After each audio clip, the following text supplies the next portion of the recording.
If you shared this share event the on your link. page, it will. I just checked my page and it was showing a countdown. Yeah, I shared it to my page, right? Yeah, because David, you're logged in on your page. No, Yes. I'm not. Oh, Yeah, I shared. what is that? Yeah, we're live now. It says. Okay. This says author Dean M. Cole is live. We've got 20 seconds going here. So I don't know. A few people said that they were interested in this thing. We'll see. Oh, people are showing up. All right. So I don't know if you guys can see a user count, but you should be able to look at comments over on the side pane there of the window. Yeah. I don't know if you can or not. Yeah, All they're right, populating up on my side there. So if you guys see something that you want to respond to, that's fine. So, all right. Hey, everybody. Okay, we've got... Hello, Alyssa. We have myself. Y'all know who I am. I don't know. Yeah. Okay. My name's Josh. Hi, I write. Beard guy. And I've got two very good friends and one brand new friend with me right now. I've got Dean Cole, who is... Are you just somebody that I get into trouble with? I think that's all it is. And pretty much. Good for that. He's a writer. He's done the Tudiverse, Solitude, Multitude, Amplitude, Exemplitude, all the tudes. Yeah. There's a title I haven't used yet. Yeah. Well, yeah. I want a nickel every time it prints. There you go. And then I have Nicholas Sansbury Smith, Helldivers fame, and his brother Zachary, who is very interested in the topic we're going to cover tonight. We're not promoting books right now. We're science fiction authors and science fiction enthusiasts that are going to talk about UFOs because that's kind of big in the news lately. Shit. Right. It's like our flights of fancy have been moved to the current event section of the library. So no shit, right? So I think I'm just going to state for the record here as we get into this. None of us really claim to be experts in what we're going to talk about. I'm going into like researcher mode. I'm going to do very hard. I'm going to try very hard not to state facts that I haven't verified or know for certain. But at the same time, I don't have a Rolodex of details floating around in here. So I'm probably going to sound old and confused sometimes. So bear with me. I'll try to look stuff up, Google things. Sometimes?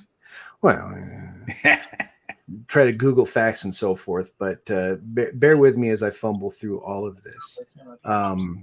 Dean and Nick, of course, are science fiction writers, and I thought it would be really fun to discuss this topic with them. They're both a couple of interested, inquisitive, open-minded fellas. And then, like I said, his brother Zach. Do you like Zach or Zachary, by the way? Either's fine, honestly. Okay, Zach. Yep. Yeah. He is. I think, like myself, we share a fascination for this stuff. I've been interested in this, and as a kid, it was more kind of like, well, it's fun to imagine, but Roswell was probably just some missile that the Air Force was working on at the time and misidentified. And you hear stories about people seeing things in the sky, and then you say that would be so cool if, and then you put it to the side and you step back into the land of rationality. And then of course in 2018, I think it was 2018, everything lost its goddamn mind when the government said, no, we've got UFOs and we don't know what the hell they are. So here we are now. Yep. Why don't we go from there? And I just want to make sure our stream is working. That's why I've been looking down. I didn't think mine's working, but I think we are now. My personal page is what I'm saying. Your guys' page is popping up, so I think we're good. So good deal. I think, just don't look at it because there'll be a huge lag and that'll throw you off. Yeah. Let me just state a few facts. Okay, I've got very few facts to share, but I do have some. And Zach, anything that I bring up that like touches a nerve with you, man, jump in or stop me and we can go into detail, because some of these I may have detail, sometimes I might not. But first statement of fact, okay? We don't have to speculate anymore whether or not UFOs are real. They're they're here. Okay, it's real. Nobody knows what they are officially, but we don't need to say, oh well, do you think the phenomenon is real? It is. It's been confirmed now by the United States government, one, and also governments all over the world, Russia, Canada, several in South America. They've all admitted, they've all copped to seeing something. These things that we're seeing are performing in a manner that our best physicists and aerodynamicists cannot explain. They have what's called the 5 observables, right? I'm going to switch here and move to another page because I got cheat sheets opened up here, right? But we've got, the 5 observables: sudden and instantaneous acceleration, which also includes, instantaneous directional changes, hypersonic velocities without signatures, right? The way propulsion works for humans is you scoop up a bunch of something, or you take some fuel, you burn it, and then you throw it all out the back, and that propels you forward. Low observability, right? If these things appear to be providing nonsensical data or even jamming our detection systems. Transmedium travel is another one. It's when we have some object that demonstrates the ability to go to space or into, the atmosphere, or even down into the ocean and back up. And positive lift, meaning that there are no control surfaces, there's no wings, that we don't see any flaps. It's just something that provides its own lift in excess of what we understand the laws of physics to provide. So that's the first statement of fact. All of that shit. Also, I was, as I'm going through this stuff, and maybe you can speak to this, there was an incident as early as the late 40s where they had a few of these things show up at nuclear base, started messing with all the missiles, turning them on and off, and seeing what all the crazy humans do down on the ground, see, kind of startle them, and then turn them all back on, and then flit away, right? All wirelessly. At the same time, they did a very similar thing in Russia, but in that case, they turned the missiles on and got them ready to launch, and then they shut them down again. This is all confirmed stuff. I've got the declassified document. It was declassified in 2010. I can read it off to you. Again, these things showing up and disarming nuclear weapons or nuclear technology that humans have developed. That's not, oh, I wonder if it happened. That's not, oh, the guy with the crazy hair on the History Channel is talking about the ancient aliens. I've got the declassified documents that I've read through. It's, oh shit, it all seems pretty legit. So on that note, real quick, I think I'm really glad you brought that up, because you're going all the way back to the 40s. And I think it's important to note for people that, back in the 40s, what kind of airplanes did we have? What kind of technology did we have?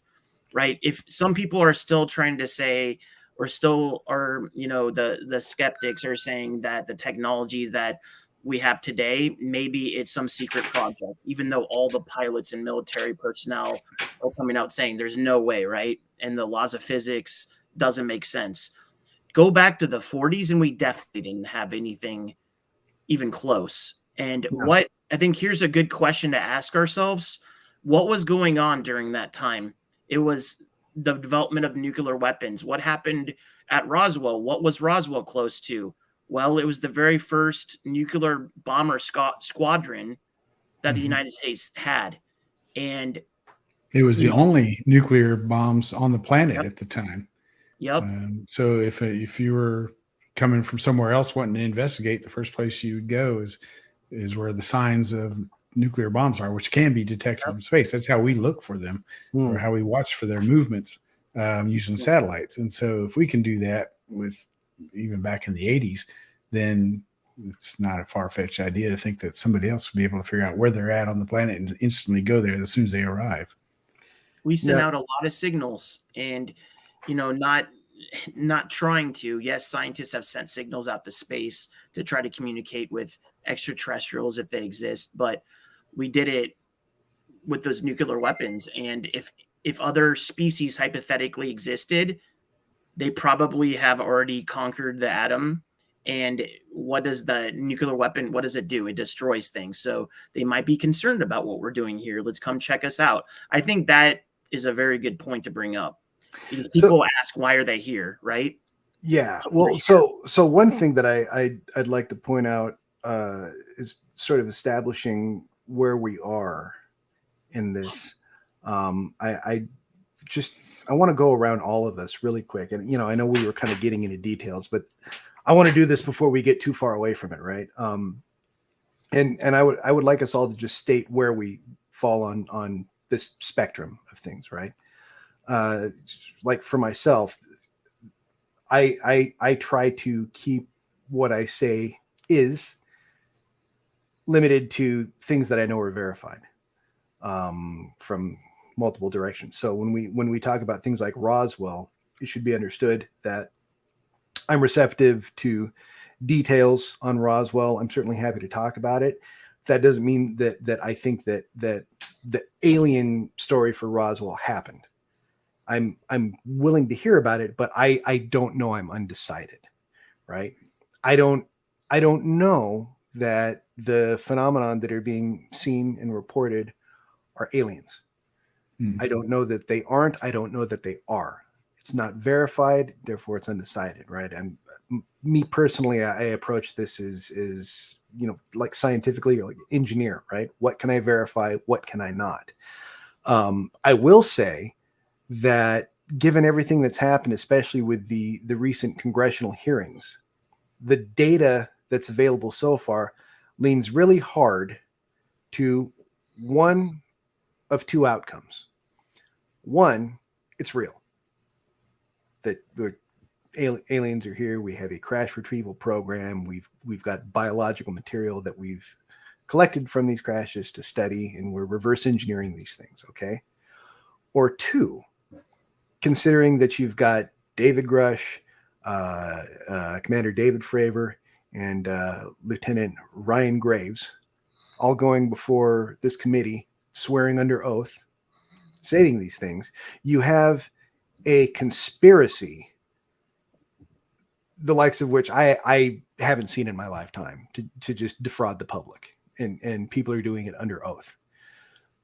In either case, that's huge news, and I'm interested to study it. Okay, but that's where I am. Like, I'm really in.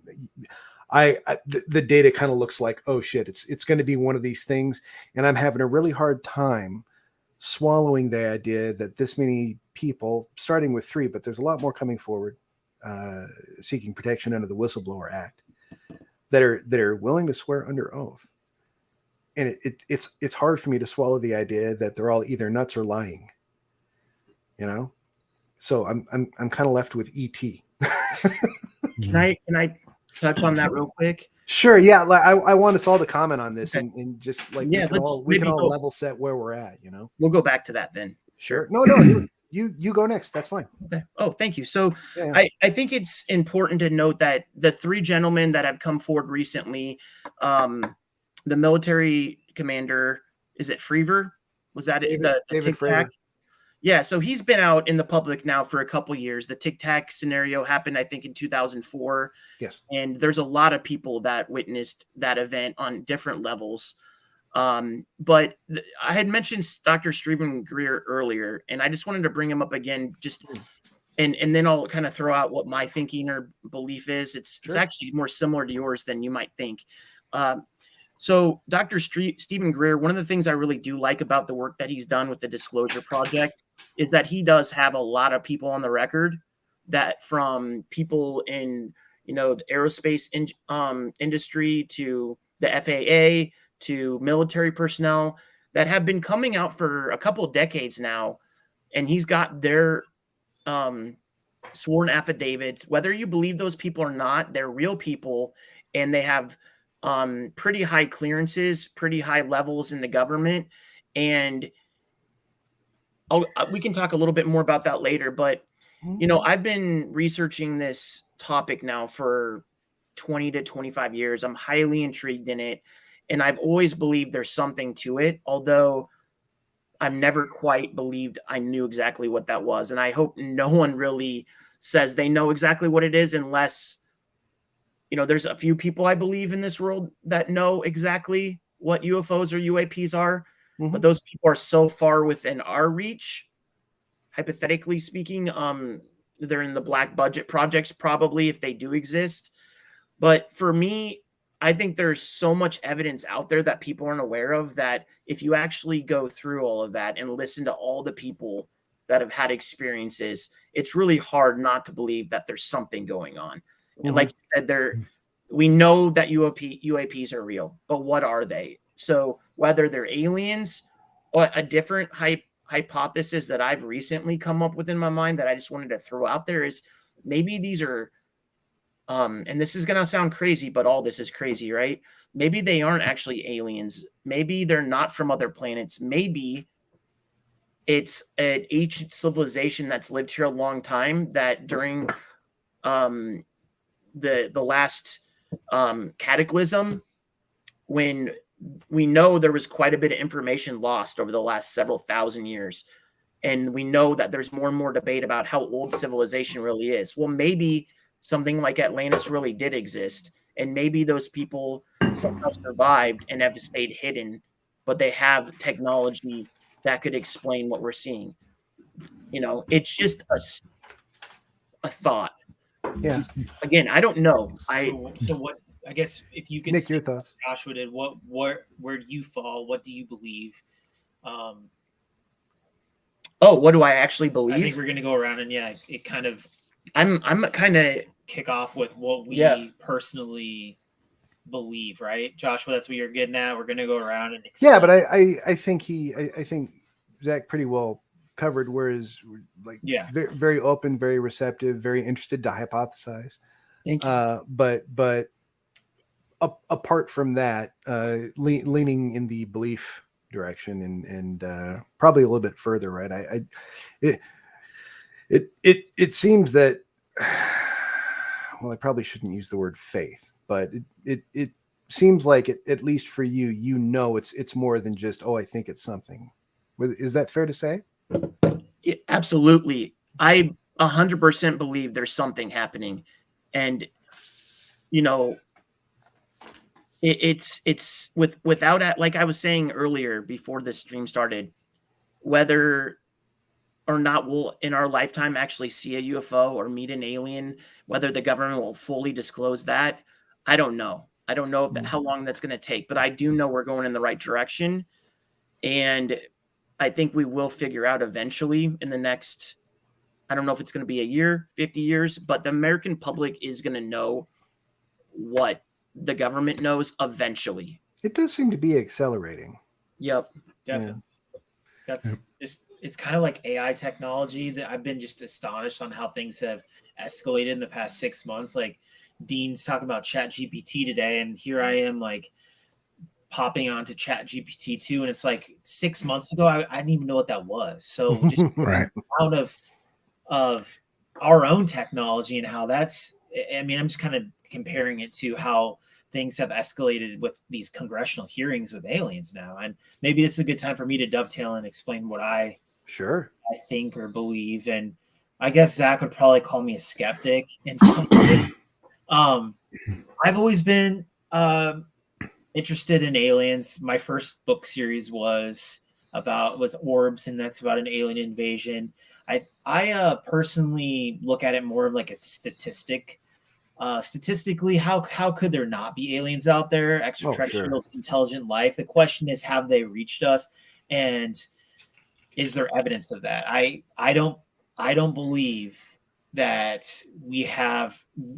I guess let me walk that back a step. It's possible that there is evidence out there that the government is withholding, whether it's Area 51 or things that have happened in Russia, or I mean, I could give examples all over. I mean, even if you look at ancient alien theory with the pyramids or lost civilizations where there's these carvings or things that maybe look alien. There's definitely a lot of things that you could say is potential evidence, but until I see an actual craft or something with my own eyes, that's just how I am as a person. Yeah, I'll have a hard time believing it. I think that there's there's so many people that have had experiences, and it's kind of interesting because today I read a case, and this kind of explains how I am as a person and what I believe. So Jimmy Carter, when he was president, he was a skeptic. He did not believe. He's a very faith-based person. Was a very conservative Christian, from what I understand, what I've read, and he did not believe in extraterrestrials or UFOs, and until he saw one, and then he started asking his own questions, right? And he was given this is all. This is not documented. This is like secondhand information. You guys might have already known about this, but he was given the talk in the Oval Office or whatever about what the government knows, what they've seen. And in this account says that aliens are not only real, but they've made religion. They came up with religion. Basically to keep us enslaved in a way with our minds. And this is what Jimmy Carter was told. And then by who in his administration? I just read about this today. I don't know. I guess the reason that I wanted to bring this up is because it took Jimmy Carter seeing something to even start asking questions, right? I'm the type of person that has to see things sometimes to believe them myself. So I wanted to have this conversation with you guys to learn more stuff. And my brother's so passionate about it. I hear about it all the time anyways. So here we are. I can talk about it without getting chastised, basically, or made fun of. Well, I think that's happening a lot more now. You've got people that are, when I was a kid, anybody who was talking about what they saw in the sky or what had come and bothered them, they were somebody driving an old beat up Ford in a field somewhere, and we saw the aliens, and right. They got a circle scar in the middle of their forehead where they had the third eye removed, and all salt of the earth types that unfortunately, a lot of people find it easy to discount. So now we've got highly placed officials and very, the respectable folk. I think, boy, so far, Grusch, Fravor, and Graves, they're the most unimpeachable folks I've ever seen. Actually, I think it's pretty interesting that not too long ago, maybe a week or two ago, they started the smear campaign on Grusch. They started trotting out his PTSD health records publicly, which is incredibly distasteful and gross behavior. But I guess that's what they'll do. But apart from that, Dean, why don't you weigh in on this now? So I'm kind of like Nick. I've always been kind of on the fence about whether I know for a fact that there's stuff out there that moves in ways that violate the laws of physics, because I've seen one as a pilot in the Army. I saw one, but I'm open to the idea that there's other ways that could come about. It's not necessarily, it could be something that's like maybe somebody had a breakthrough in physics and technology that got black boxed into different military programs. I know there was a quote a couple decades ago that from a retiring head of Skunk Works who said that we have technology that could take us to the stars and back. We but could it's so send wrapped ET up home. in black box. Yeah, it's so wrapped up in black ops that we won't see it. It won't see the light of day for 50 years. And actually, that's one thing in my research for Sector 64, I tried to paint a plausible picture, a scenario where there could be aliens that have made contact, and there's a plausible reason why the government would keep it a secret. It might be a requirement of the integration program, for instance, if they were aliens.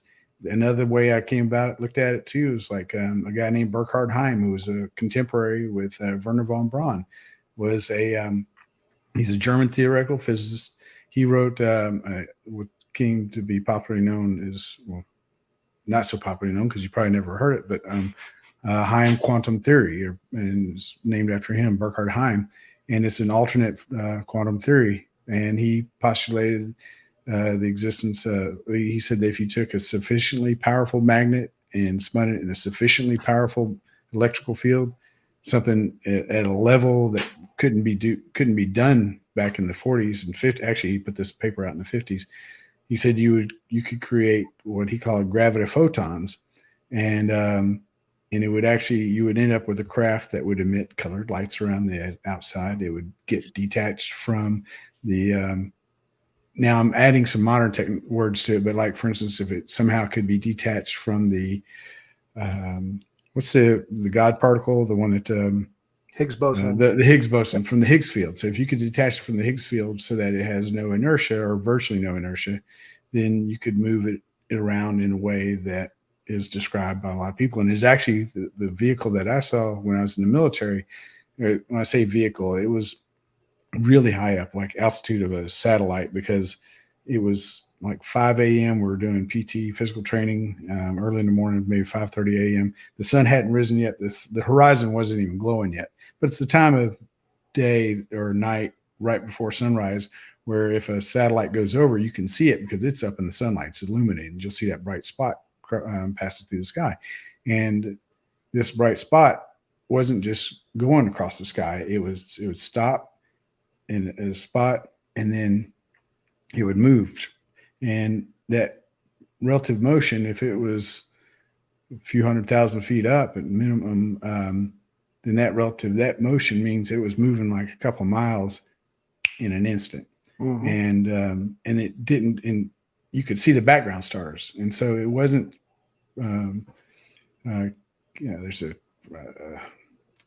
there's a phrase that I can't remember what the word is, not the phrase, but the word for basically, if you look at a spot and you only see that one spot, it'll start looking like it's moving around because your eye is looking for other points of reference.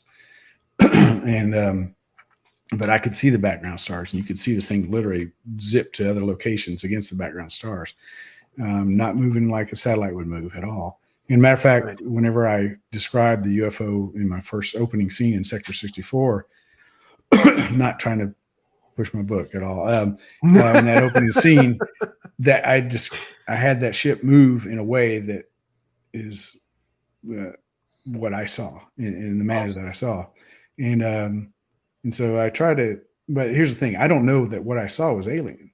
Maybe Burkhard Heim. Oh, and if you go into Wikipedia and look at Burkhard Heim, you'll see all this stuff. He approached in the 50s. He was approached by the guy's last name is Martin, and he wanted to know more about. They brought him in from Germany and asked him a bunch of questions, and he gave him a briefing on his theory. And that's, by the way, that's Lockheed Martin. Okay, in Skunk Works Martin. This is all in Wikipedia, and I know everything in Wikipedia is not necessarily a fact, but this has been in there for a long time.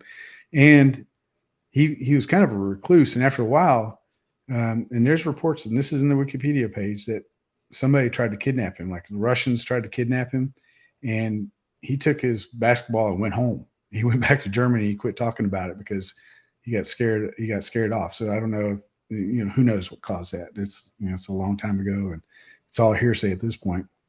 But it paints a plausible picture of it not being alien. It could be our own technology out there flying around, moving in ways that seem to violate the laws of physics. That doesn't mean that it's necessarily alien. Can we speculate on that real quick, Dean? Sure. Because I'm with you. I think that it's hard to jump to that conclusion right away and say, okay, that's alien. Since we can't explain it, right? A lot of us might say, okay, the only thing that makes sense is it is alien. A lot of people might say, okay, well, I'm not even going to touch that. I'm not even going to think about it again. But hypothetically, let's theorize. If it was an alien and it was our own technology, what would it have been doing that morning at 5 a.m.? What do you think the government, let's say it was ours, like Dr. Stephen Greer, for the record, claims that Skunk Works is who has reverse engineered a lot of these crafts. I don't know if it's just Skunk Works, but I'm bringing that up because you just mentioned that. Yeah. Well, real quick, I can add one piece of information that kind of goes to what you're saying. Where we saw that aircraft, this was, we're sitting on the parking lot at Fort Hood along Motorpool Road, which rings the south boundary of the impact area. The impact area is where all the ranges fire into, and also the Air Force, when they come in, they do some dive bombing there. They do some target practice. So it's all it's all an impact area. If you know military stuff, impact area, most military bases have a big one. It's a no man's land. You don't go walk around in there because you could get blown up. You can step on the dud or anything. But anyway, the Air Force regularly flew over that area. You'd see F-16s coming in and doing dive bombing, and you'd see any number of aircraft. Now, my dates was back in the early 90s, but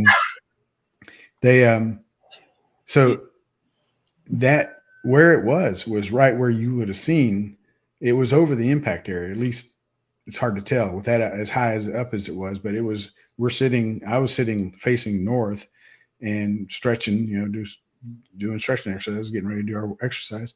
And I'm looking up this way, and that would put it close to being over the impact area. It's hard to tell because it had to be a few 100,000 feet up to be illuminated by the sun at that point. So. I want to recount. Go ahead. How many of these sightings, such as what you're just describing and all the stuff we're hearing about in the news, have happened around U.S. military bases or sensitive sites? I think it's a really interesting point to look at because a lot of people would say the government wouldn't be testing top secret technology around our own F-16s or our own Super Hornets or our own aircraft carriers, right? Why would they be doing that and risk being seen and potentially having some kind of incident happen? So, because you got to remember, they're still humans, and so right. Pilots will often go.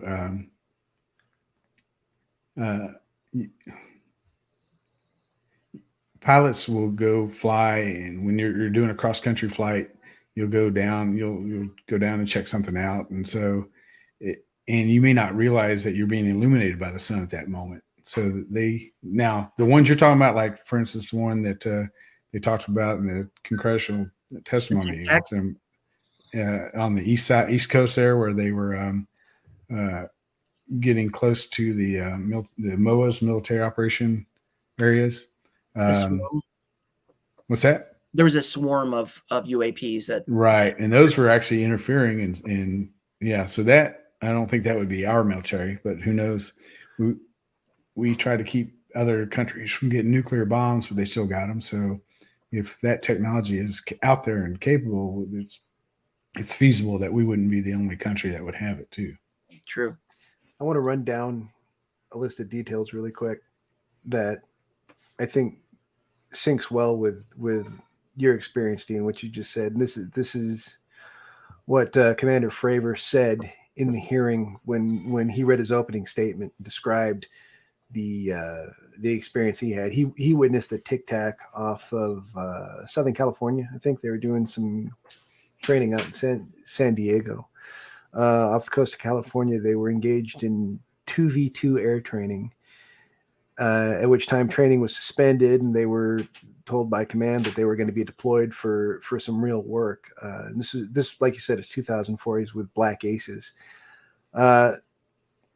So perfect day, clear visibility all around, no clouds in the sky. CAVU, ceiling and visibility unlimited. They see this thing, this Tic Tac, and it's transitioning from 80,000 to 20,000 feet, and just hanging out for hours on end, and then zipping back up to 80,000 feet and beyond. And above 80,000, you're talking about going into space. So transmedium. Sorry, it's a transmedium travel. He said they observed it go down to the water level, and it was zigzagging all about like a ping pong ball, bop, bop, bop, bop. And its longitudinal axis did not have to align with the direction of flight. So it could be moving on this bearing, but turn sideways, rotate in whatever direction it wanted to. They captured these things with multiple instrumentation. They had radar, they had FLIR. No wings, no wash, no exhaust trail of any type. Pretty average looking heat signature, and this thing is hauling ass. And then they lose sight of it. Not long after they lose sight, the controller gets on the radio and tells Commander Fravor, "You're not going to believe this, but this thing is at your cat point." Yep. roughly 60 miles away, and this occurred in less than a minute. So if you do the math on that, now let's just assume it took this object a minute even to get from that point to 60 miles away. 1 minute. So what is that, a mile a second? Yeah, 5 times the speed of sound. So that's 3,600 miles per hour that this thing translated in atmosphere without visible wings, propulsion of any kind. And one other note that he made during the hearing was that they got footage of the thing moving around. After he landed, another crew went out and actually caught the video, and that's what we see today. Yeah, that's the infamous Tic Tac video. But they don't have the radar tape anymore. They got the thing on radar, and they got the thing actively jamming the APG-73 radar that they were trying to sense it with. So a lot of that sounds like what you were discussing, Dean, with, you know, you for you, maybe just a little blip, but that movement pattern, right? That's one of those things where it's like, we don't have anything that moves like that. And I know 2 other pilots, one other pilot, and then a foreman on an offshore rig when I was flying helicopters offshore, who've seen exactly the same type of movement. I mean, firsthand themselves, and I spoke with them directly about it. One of them was a helicopter pilot I flew with in Africa, and the other, a Canadian. So, well, of course, you know, I see John's on here. You know, you got to take those Canadians with a grain of salt. So. they have UFOs in Canada, but they're made out of Canadian bacon and poutine. Yeah, jump in real quick, and there's a lot of questions in the live stream, and I didn't know if we're going to be able to get to some of those questions. Absolutely, if you'd like to address any, that's fine. Okay, well, and thanks everyone for, you know, sharing your thoughts in the comments and asking questions. We should establish a timeline here of how long this is going to go real quick. Because there are quite a few questions that there really are. If you guys want to address those, I mean, it's up to you. I can address one of them real quick. Earlier, somebody had said something about why would the UFOs need lights, and I agree they wouldn't. Who's asking? Let's point out who's asking. Actually, the name it's on here. It says Facebook users, so they're private. Joshua, so it says biggest question: why would a UFO need lights at all between radar, night vision, and whatever else is available on Amazon? And the thing is I agree. Mine, the only reason I saw it was because it was lit up by the sun against a black sky. Because it was at satellite altitude. But the other thing I talked about earlier, this is just how it could be potentially U.S. or human-based technology, is that I don't know if I said, I didn't really expound on that much. Burkhard Heim, one of the offshoots or something that would be created by that magnet spinning the electrical field, and we're talking about superconducting power magnets, superconducting a huge electric field.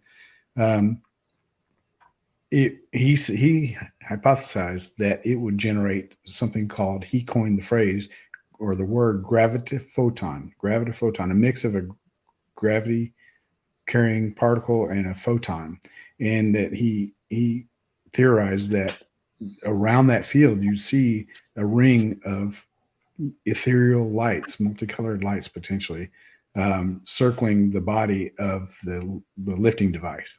And so, the foreman that I talked to when I was flying offshore, he was a company man. He was like, this is a guy that makes a ton of money. He's highly educated, and he Siri's talking to me all of a sudden. I don't know what I said, but anyway, he had an experience, and he was out in the woods, and he saw something hovering at the treetop level. Wasn't making hardly any noise, just a electrical hum. He said you could see the tops of the pine trees moving a little bit, but he said there was this ring of light rotating around the thing, not attached to the body, just kind of in the air around it. And he said as soon as he got out of his truck to look at it, and he put his head out there, and he saw it with his own eyes, no longer looking through the windshield. And he looked at it for a moment, and then all of a sudden it just went and moved and flew away so fast that all he could tell was the only way he could discern which way it had gone was he could kind of see the after image burned across his retina, which way it had gone. And then it was just gone. My answer to why would it that's my answer on the light. My answer to why would it need lights is I am completely unqualified to even speculate. Take your pick. Good point. Good point. Without a good understanding of the technology at play or how it functions, I don't even know if those lights are intentional or a byproduct of some principle of the craft's function. Like I said, I'm not saying that that's all real. No. I have no reason to doubt that guy. I'm just trying to paint a plausible scenario. Yeah, I'm referring to the question here. Like certain questions, I feel like it's easier to speculate over versus, certain observations about what people report or what they see. In a lot of those cases, I just, like for myself, I tend to, I try to rule out what sounds plausible to me and what doesn't, if we don't have a good recording of it. And for the record, I think, go ahead. Sorry.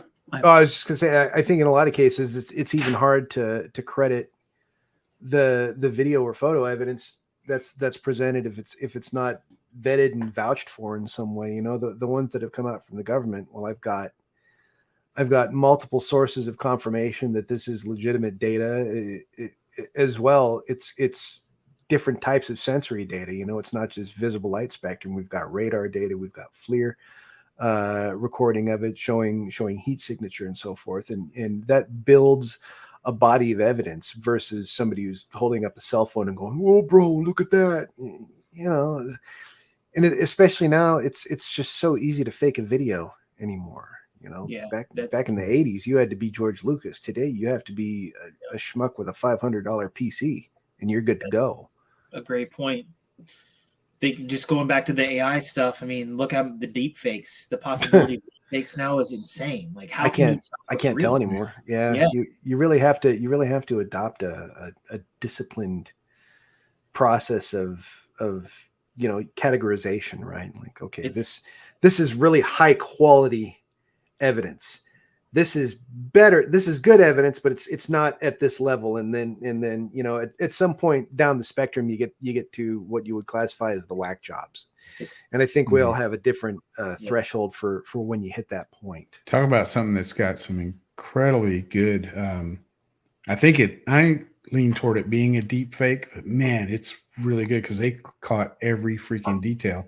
And this one that just came up recently. I think Nicholas, you told me, asked me to look into it. Which one? The one in Peru where it's like the grainy. No, not that one. You were joking around. That one I sent you guys, that was just like someone put on a freaking costume from. Yeah, that one was ridiculous. But I mean, in my humble opinion. But no, the MH370, the one where they're looking at all these videos. One's apparently from a satellite, another one's from a drone. Yeah, and I'm like, I'm really, really skeptical. But I still am skeptical.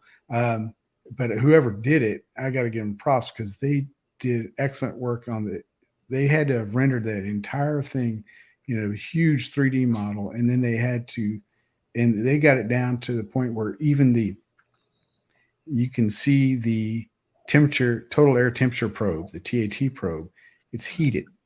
And when that plane goes by, you can see when the drone zooms in on it, you can see the TAT probes heated. They're glowing in infrared.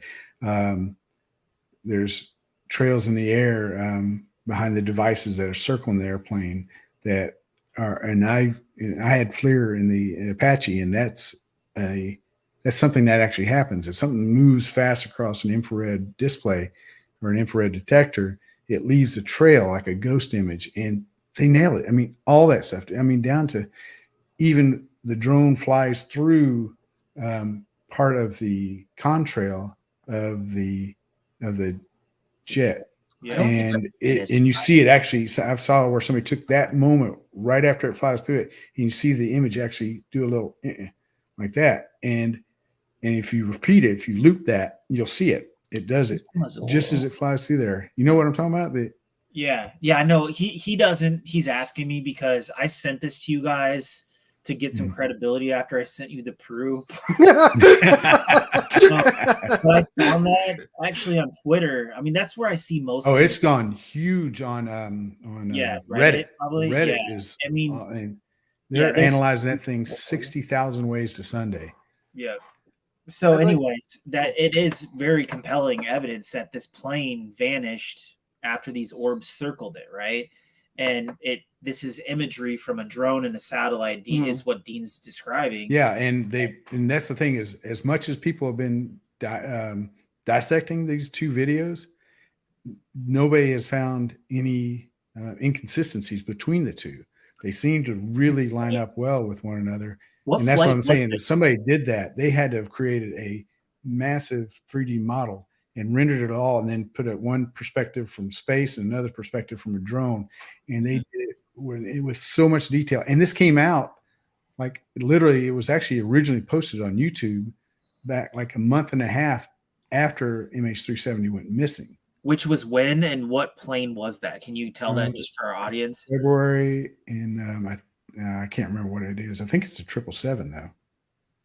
You say MH370 that it's potentially this plane or that plane? Yeah, that's what it's the whole thing is. Everybody's saying it's like I said, I'm really, really, really skeptical. I'm just really, really impressed by talking about deep fakes. That's what brought this up. Yeah. One thing I'll say that helps when you're trying to verify video of an event, whether you think you're looking at something legitimate or something that's been hoaxed, is some of them are big enough that you'll get video of the same event from different sources, and you'll see personal accounts, and it's kind of like searching out a catfish on social media or something, right? So somebody posts a video on YouTube and it's some random ass UFO video that they caught. Oh wow, oh my god, look at this. And it's the shaky video in their yard, and it's like, okay, well, is this credible or not? And then you go look at their channel and you see that they've had their channel for years. They're relatively active on it, but the stuff that they're posting is it has nothing to do with this topic, right? Like here's video of my dog, here's the kids at their dance recital. And it's like somebody who's been living online and social media and just having their own life, and then here's this one video out of nowhere that looks really good, and you can tell it's been recorded by the same person. It's not like a copy and put here.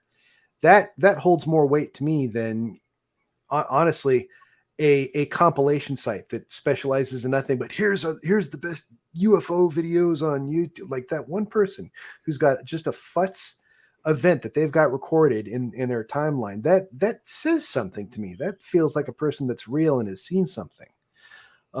There was one that I just saw recently, and it's this video, and what do I have to do? Touch wood or knock myself in the skeptic or whatever. But somebody posts a couple of different sources, I believe, post this video, and I've seen one of them on YouTube, and it's this really big pyramid just in a hover over the Pentagon. And when I say big, I'm talking like as big as the Pentagon big. This thing is huge, and it's just up in the clouds, and it's sort of obscured by the clouds, right? You can't see it clearly. It's very dark at night. The people who are recording it are driving around in a car in circles around the area. It's whoa, and it's this.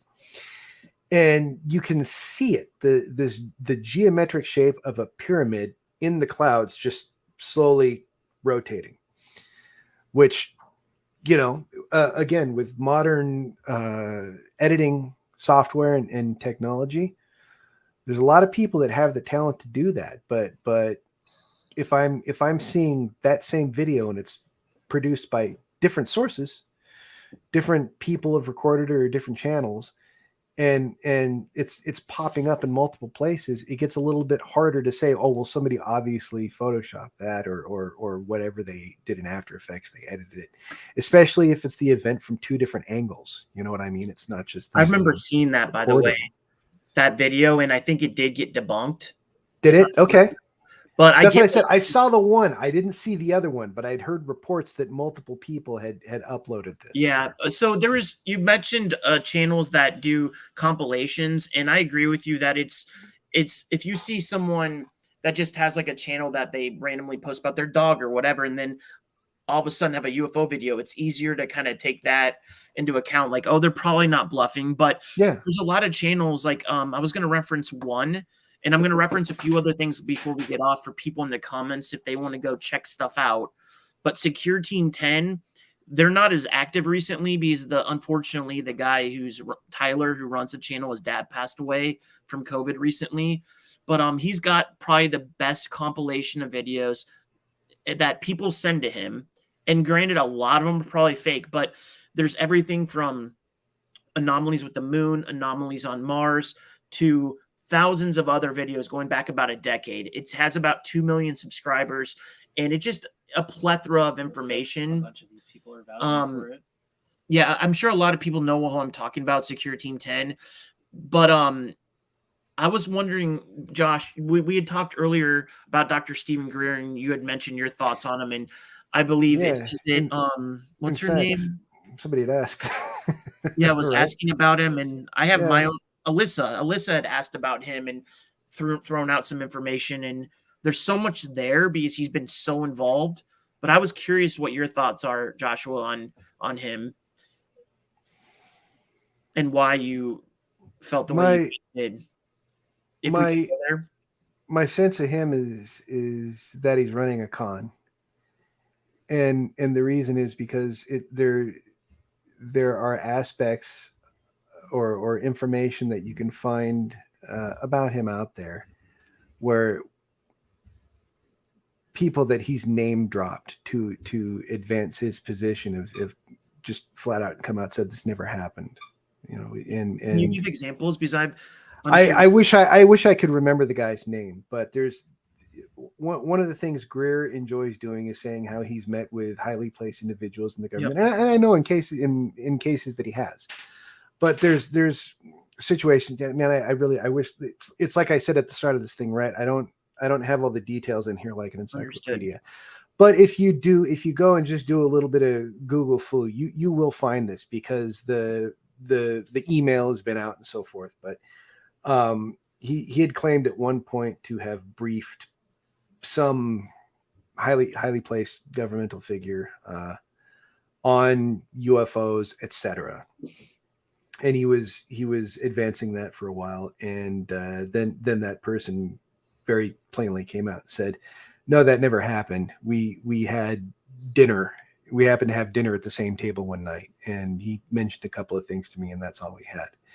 Now, the thing that gets hard to deal with things like this is that there's a large contingent of people that will instantly pounce on that as evidence that Greer is 100% legit, because the deep state, the conspiracy, of course they would say that they don't want you to know the truth and all that.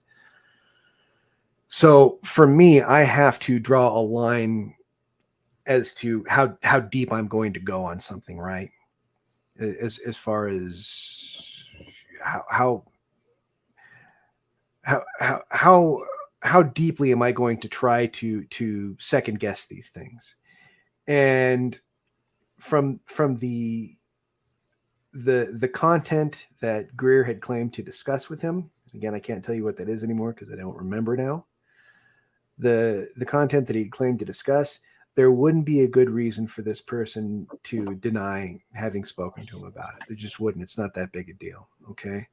Well, and I think you have to be careful in that thinking too, when we're learning more and more. And I'm not saying that your line of thinking is wrong because no, that's fine. You go ahead and call me wrong. I don't mind. It's well, fine. I honestly don't know, to be, just saying, Joshua, that I think there's a lot of evidence out there to support that he has met with high level officials and that he's been. Well, I know he has. I know that he has. I know that's happened. I mean, that's one of the things that's really. I think Josh is just saying that the guy may have a tendency to inflate.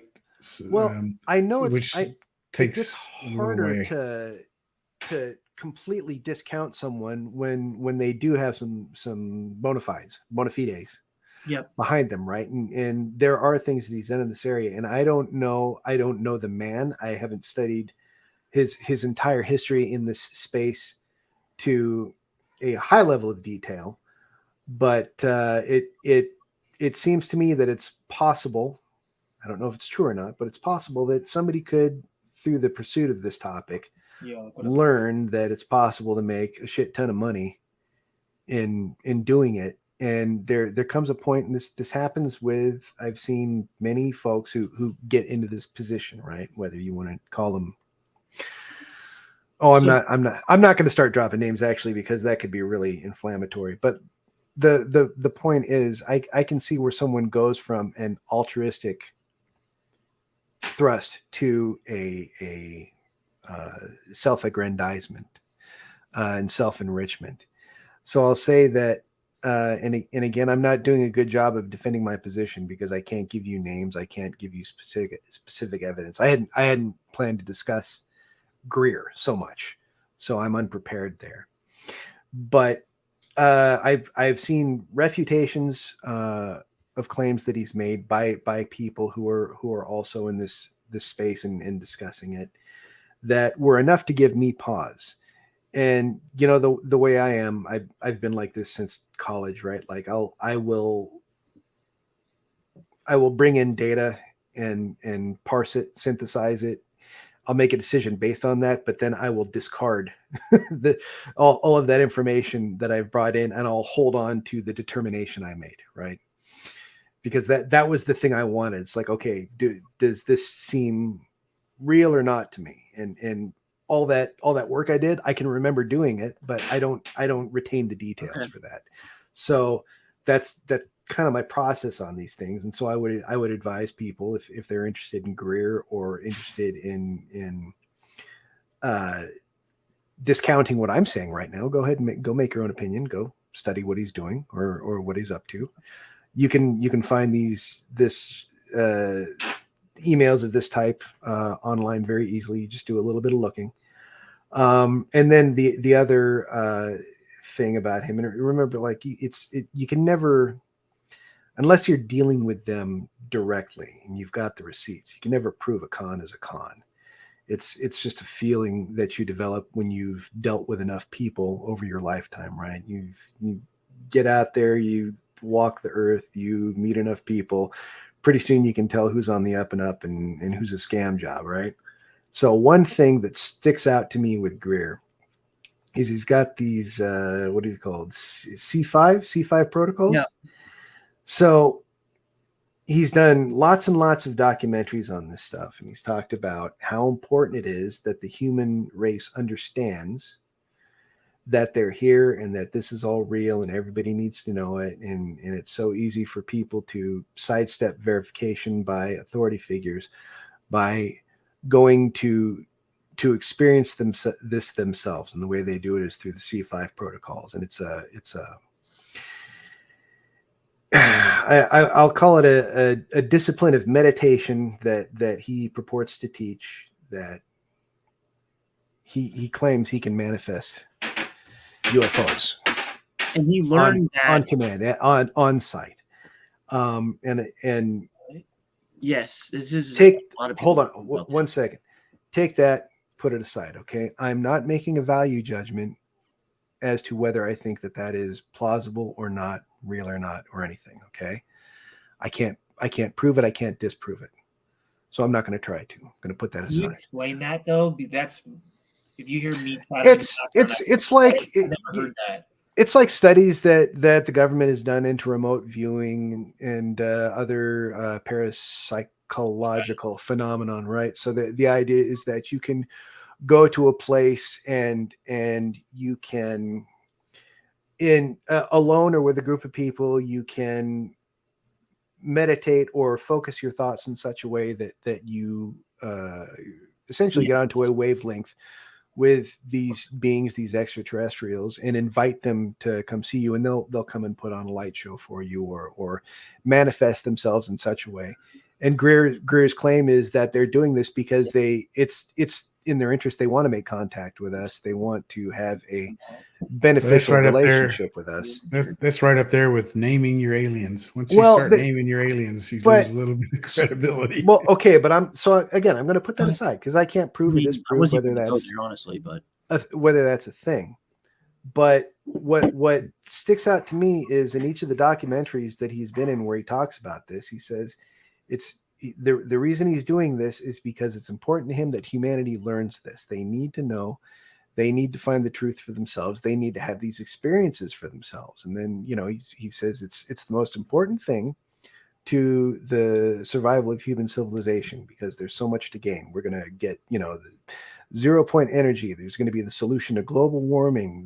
There's going to be the solution to so many of the diseases that we suffer. There's all these benefits that are just being hidden behind a wall, and it's the government that's keeping it away from us, and when this information gets out, it's going to completely dismantle the military industrial complex. It's going to dismantle oil, so on and so forth.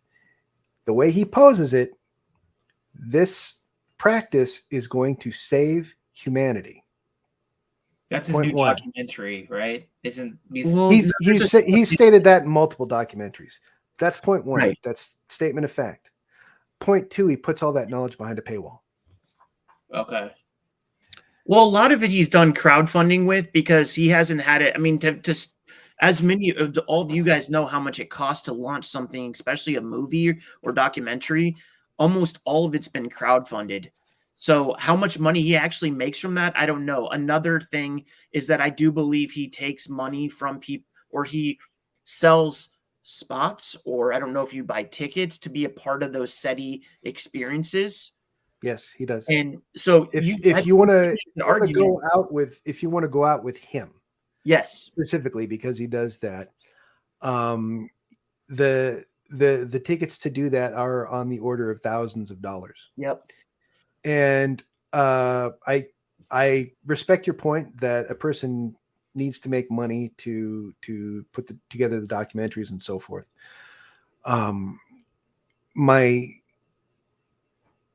My sense is that he's doing fine for money. And I don't have the man's bank statement. Well, and I'm just saying that's how I believe the documentaries were launched with crowdfunding. But my personal thinking on him, just to throw it out there and answer a couple of Alyssa's questions.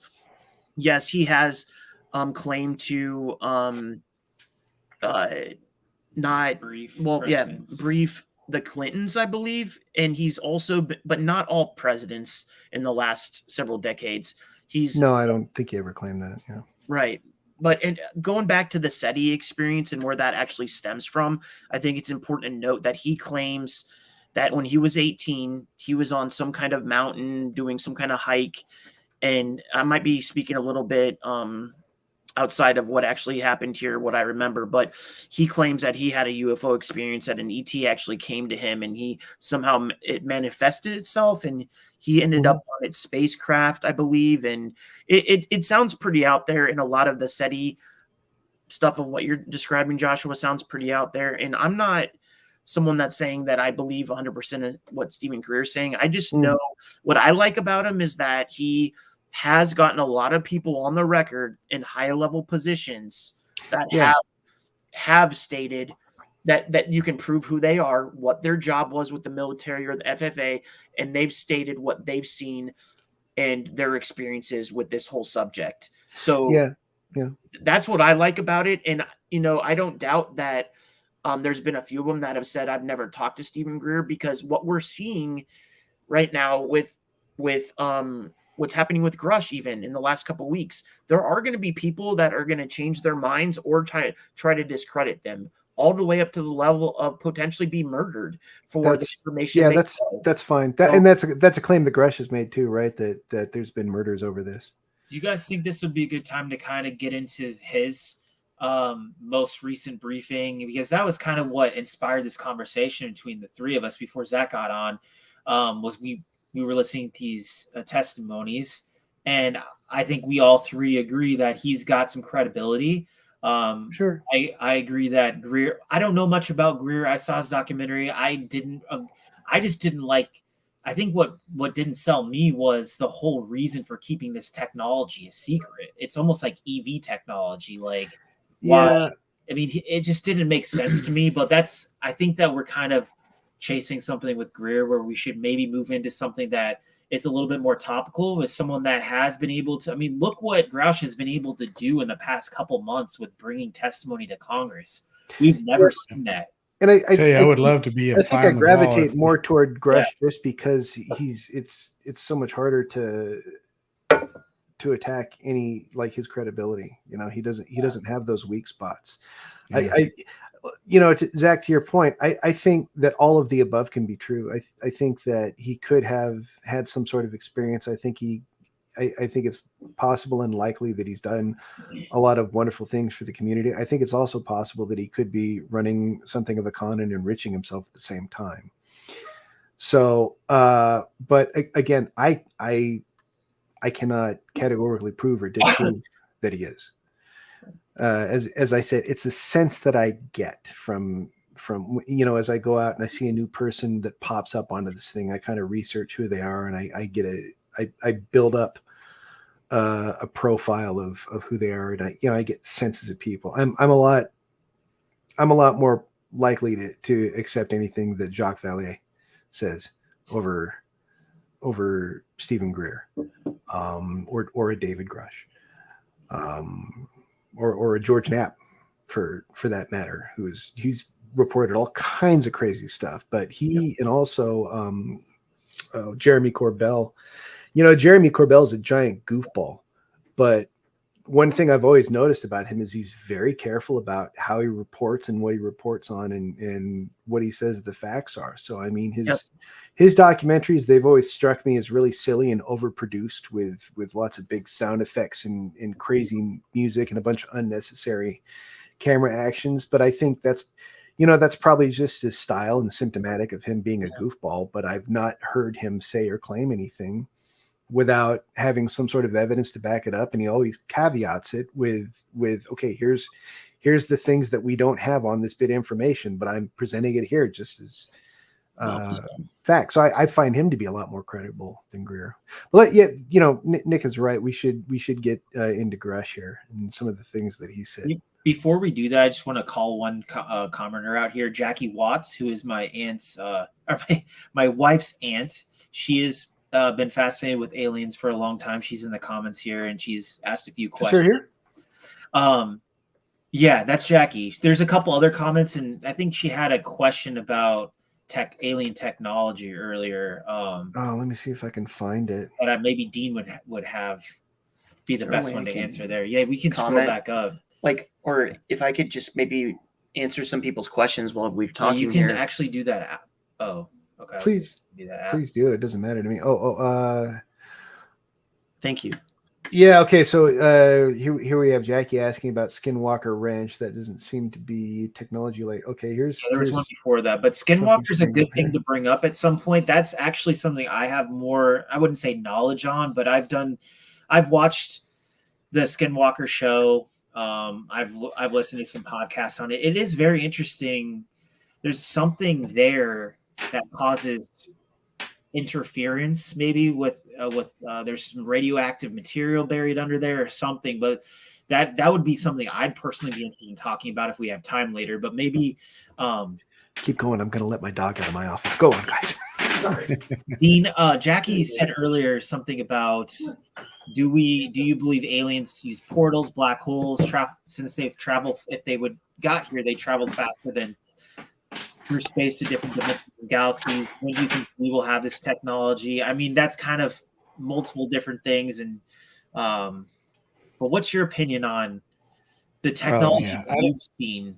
I don't have an opinion about. Here's the thing: is if it goes back to that plausible scenario that I painted earlier. What I try to think of, what are reasons that the world could exist today as it is, and say, for instance, there really is aliens out there. Well, one plausible scenario is that we wouldn't be the first species that they've made contact with, and maybe in the past they've had some first contact issues that went awry by too quick of a release of information causing societal collapse. For instance, economic collapse, because free energy would be great, but everybody I know would be out of work for a little while until it got figured out. But you know, with a paradigm shift that extreme, well, I don't even know if it would be a collapse anymore. You know, the reason anything costs anything is because energy is expensive. Yep. Yeah. The entire foundation of economics is based on the fact that it takes effort to make electricity. You know, the entire existence. I know a lot of people, not just big businesses, everybody I know who works in the oil and gas sector, their jobs would evaporate. Just think about. But eventually it would be better. But if your job might be like evaporates, if it's suddenly if it's suddenly cheap and free, right? I'm not saying it would be, but don't get me wrong. I'm not saying it would be a bad thing. I'm saying why I was trying to paint a plausible picture where somebody might say we have to do it over a 75-year time frame. Oh yeah, maybe. And so that's all I was trying to think of. Sure. What could be a way that something that would bring about a long time frame for disclosure, for instance. You know, one of the best plausible explanations I've heard as to why they wouldn't, assuming it's all going on, right? One of the reasons they wouldn't want to do that is just because people have been very naughty since, the 40s when the government began tracking this stuff, right? So I mean, the thought experiment is, the Pentagon is losing billions of dollars all the time and can't tell anybody where it's going. And then if you consider that they take the reverse engineering of supposed retrieved vehicles and farm it out to private organizations to reverse engineer, well, then you can't hit them with a FOIA request, because that's been offloaded to private organizations. So there's nothing that they can divulge. It's not public at that point. I think that's one of the things that was the point that Grusch made as well. He didn't violate any form of national security in the congressional hearing. He would not divulge secrets. His entire point of the thing was that you just need to know this is going on because it's happening right now without congressional oversight, and they're stealing money to do it. I don't care, in essence, that we have a retrieval program or that we're getting these vehicles and reverse engineering them. Almost, you could imply that Grusch thinks we ought to be doing that. If it's here and the things are crashing and if whoever has this technology wins, it's in our best interest to do it. The thing that annoys him is that it's all being done off the books without legal oversight. I mean, that's Dr. Stephen Greer's biggest thing too, not to bring up a name that we're passing on now. No. And I personally think that, if our own, this is something I've debated with my dad about a lot, and Nick will laugh about this, because he doesn't think A, the government can keep a secret this big, or B, that people within the government, such as the president, for example, would not know about this stuff. But you know what's so funny about when people say they don't think the government can keep a secret this long? The obvious answer to that is that they haven't. How long we've been talking about Roswell since Roswell happened. Exactly. It's just it's been really easy to suppress information. Yep. Once again, Good point. What data do we have and what evidence do we have so far? Well, now today, since 2020, we know that the government's been lying about what it knows about UFOs. That's just straight up true. Nope, then they come out and say, yeah, no, actually, yeah, we've been monitoring these things. It's been happening since 40 whatever, and they've always been here. They've always been doing shit that we can't explain. We're just going to tell you the truth about it now, but believe us when we say that's all we've got and that's all we know. 1% of the truth. Yeah, and when all these videos came out, the gimbal, the Tic Tac, and so many of them were saying, "Oh, we've got a lot more. We just haven't declassified it." but trust us, we're telling you everything. It's more or less. So just the fact that the Congress is getting stymied by the powers that be right now. They're trying to get stonewalled. They're trying to get Grusch into a skiff so that he can speak freely. Yeah, and he's getting blocked. They're saying no, he can't do it and the last thing I heard was that because they say his security clearance is no longer in effect. But that just means that they can't tell him anything, but he's free to tell them, the Congress, members of Congress, all he knows that is if they put him in a skiff, but they can't. Yeah. In other words, they've got the clearance. Just because he doesn't have clearance doesn't mean that he can't talk anymore if they give him the approval to talk. And so that's why are they blocking that? That's what's confusing. And the biggest eye opener to me in light of all of this has been truly that every incident that's been reported or that I've ever heard reported since, I was a kid, I'm now forced to go back and reevaluate that. Right? Because before any of this stuff was acknowledged, it was still easy, going back to how could the government keep it secret all this time? Well, maybe you don't have to keep a secret if you just make people feel really foolish to discuss it. So you've got all these people, they come out and say, well, shit, I saw it. And then everybody looks at them and go, sure you did. And they're ridiculed. And, how many incidents have not been reported because a military pilot didn't want to be classified as loony by his flight surgeon or flight doc, right? I can tell you that I was not the only one that saw that thing in the sky over Fort Hood. So it was myself and like 4 or 5 other pilots, and we never even spoke about it.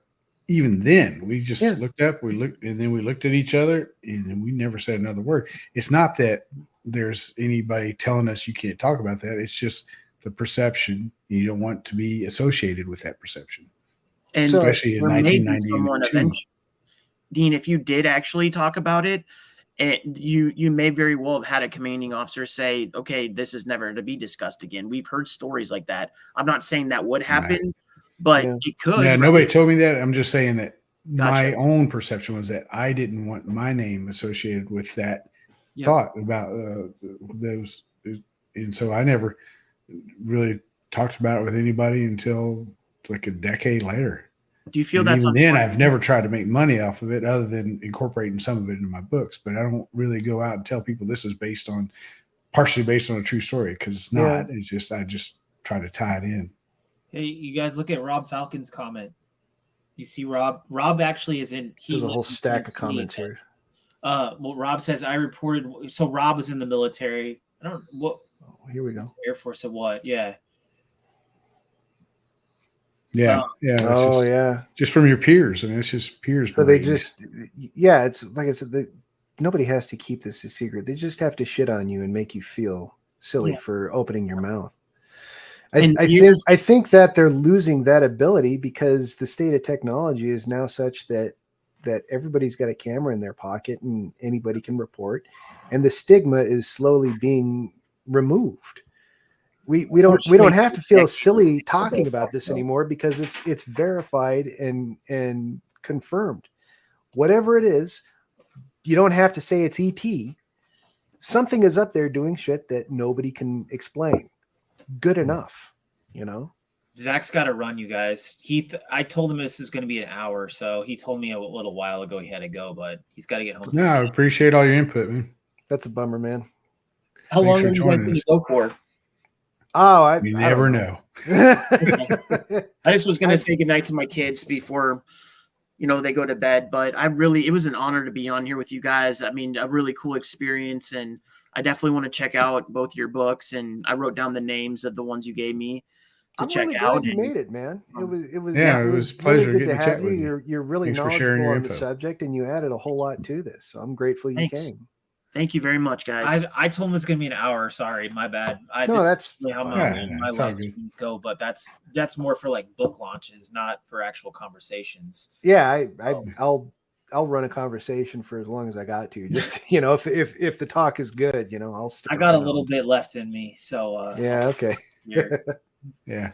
On previous nights, we would drink a little whiskey while we were talking.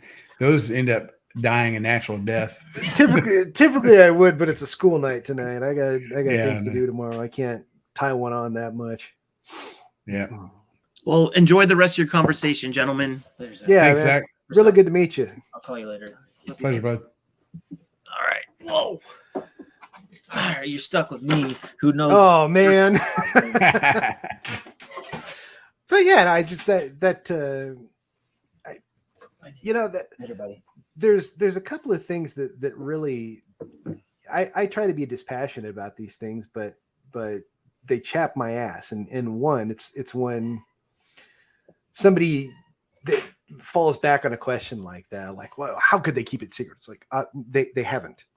It's Right. Clearly they have not, and also we know that they've been lying. Or another one is just somebody who claims to know one way or the other, right? Mhm. Whether it's it's obviously this or it's obviously not this, and it's like, well, okay, well, share your data.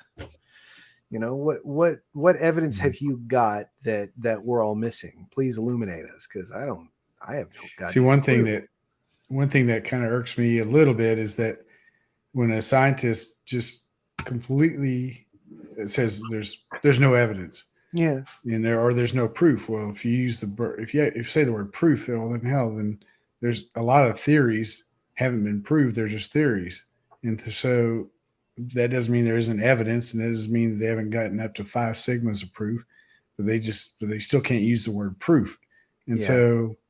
But also, when you don't know what dark energy is, or if dark energy exists, and you don't know what dark matter is, or if dark matter exists,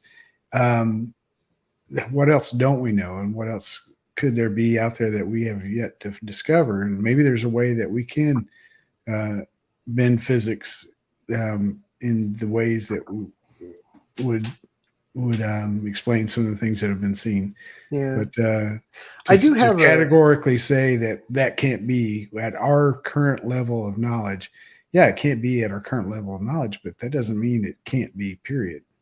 I have a hard time accepting the idea, though, that any of this stuff is of human manufacture, though. I struggle to understand the breakthrough that produces the capabilities that are being reported.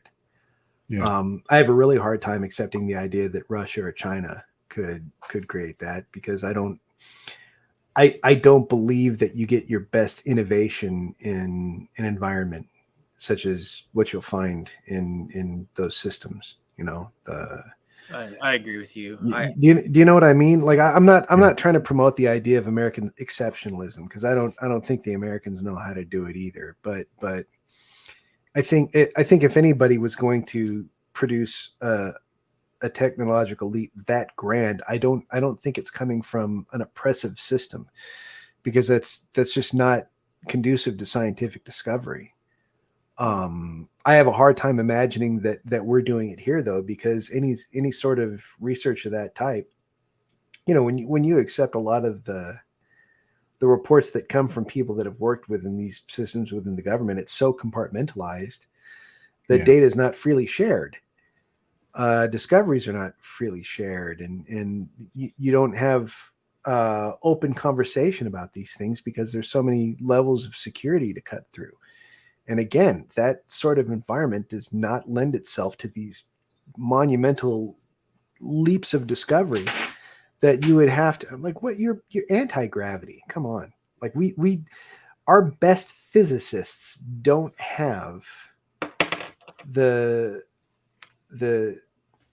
baseline to explain how something like that exists without like unobtainium and fucking magic.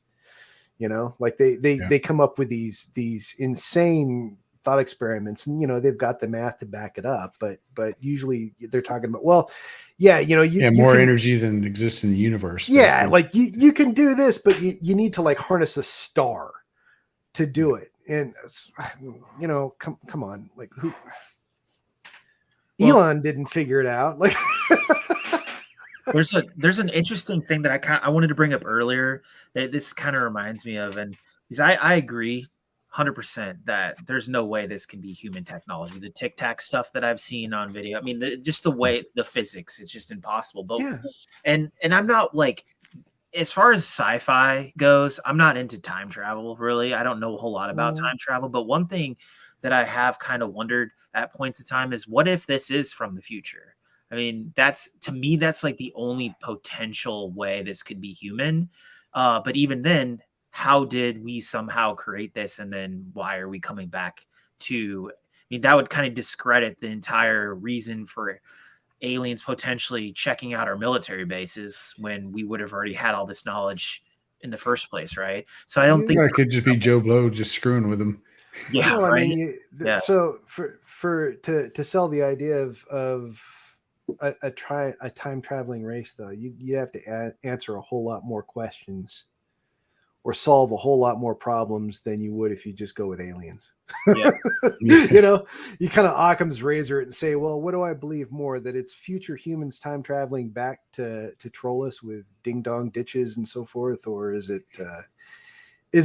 some creature from somewhere else that's just curious?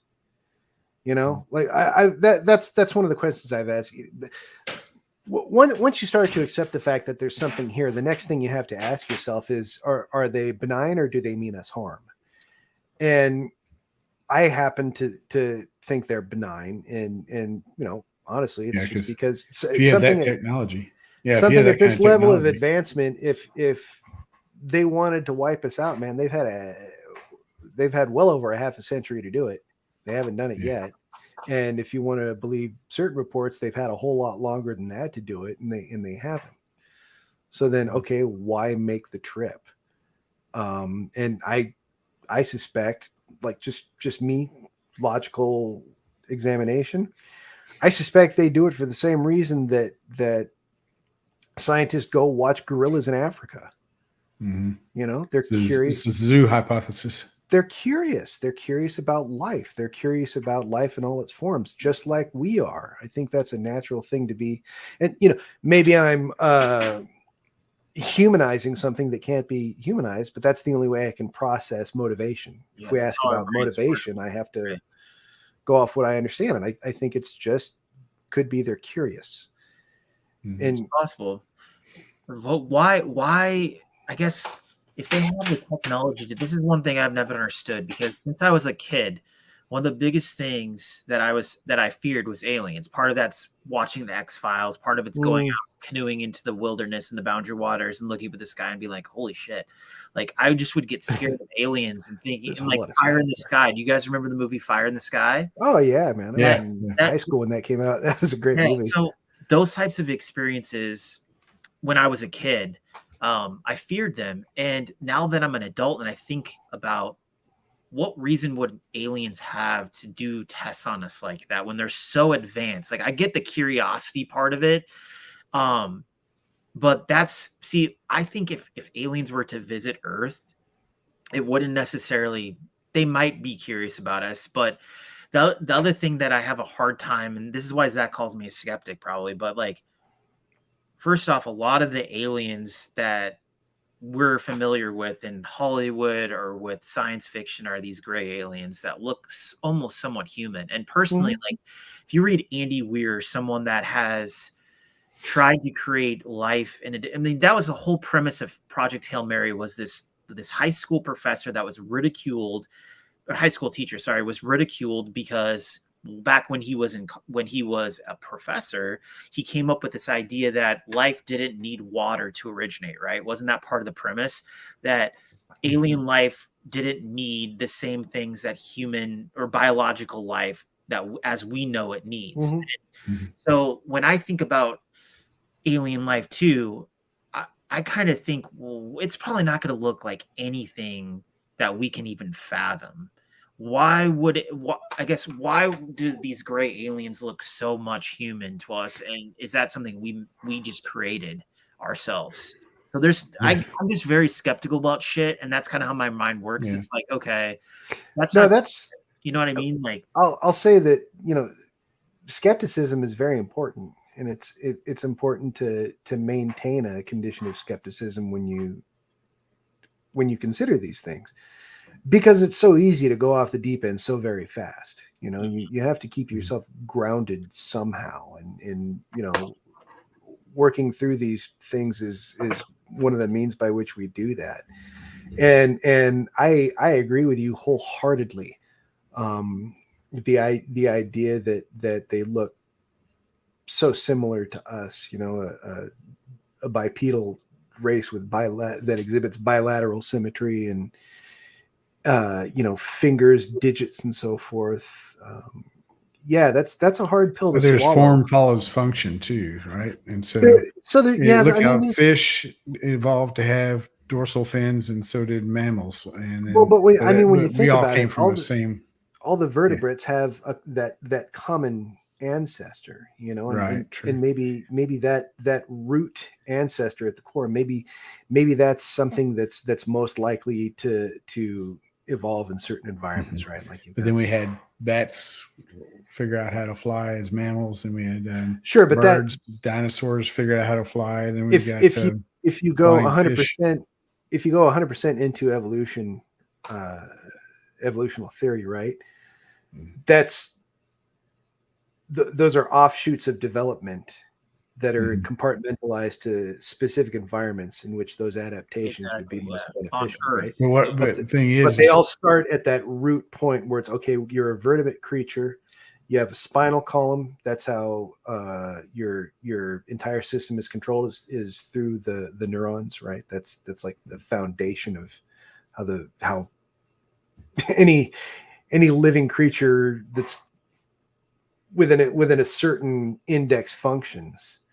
And yeah, it's kind of tough to say, okay, we've got this planet here, and we've got whatever the hell is out there, and those same conditions just repeated themselves. When you think of the vast infinitude of stars that are out there, right? It's hard to accept that.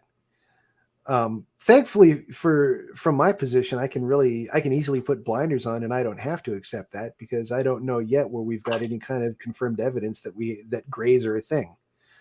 You know, all we have confirmed right now is the vehicle. I don't know what's in the vehicle. I don't know if the vehicles are even piloted. You know, yeah. Are they remote controls? Are they probes that have been sent out? I don't know. They could hold a consciousness of an alien, because you know, if aliens are biological in nature like us, think about what would happen to their bodies in space, the limitations that we have to get just into like the space station, right? All the different it could things. Be von Neumann probes, right? Yeah, Dean, you like, know all the about this Bobiverse. stuff. Well, but right, yeah, the Bobiverse. Yeah, the von Neumann probes. The behaviors downloaded consciousness. The behaviors that these craft exhibit when they translate indicates that that's not a concern. In other words, if there is a pilot in there, then they've managed to engineer these things in such a way as to nullify the effects of inertia and gravity. Because if you've got something that can instantaneously translate from a stop position this way and then up and then down and all over the place, whatever creature inside, I don't care how soft you make their couch, they're going to turn into tomato paste, right?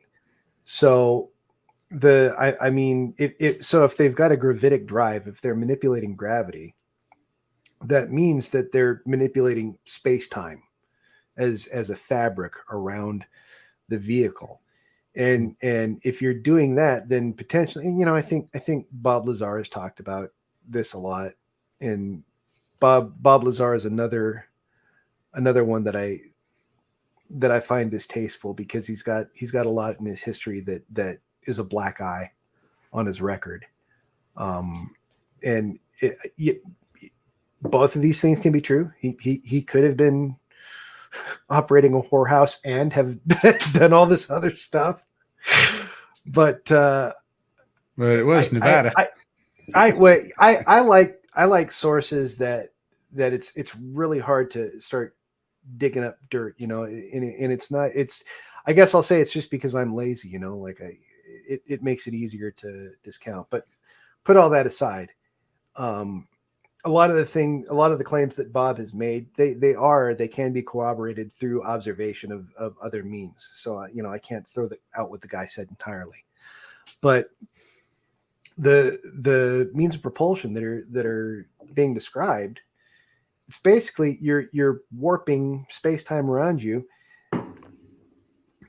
That, and I don't have the physics or the math to explain this, but that has the potential that if you yourself are not subject to the forces of translation, of rapid acceleration, dampener, because you're not doing that. You're moving reality around you. You're not moving through it. Right. So if you've got that, if that's your means of getting around, then there's no reason that you can't get all the way across the cosmos and have it just not bother you. Whether there's, wormholes or any of that stuff. Like, my God, now that's really going into science fiction land. But just the idea, like, if you can manipulate space-time like that, you can get hauling ass. And really at that point, light speed doesn't become a barrier. You're not violating any of those laws that we're more or less kind of sure that they're inviolate. There's a lot of study that says maybe it's not, but I'm not going to go there. But if you can just sidestep that, like that's warp speed. That's the warp bubble from Star Trek, right?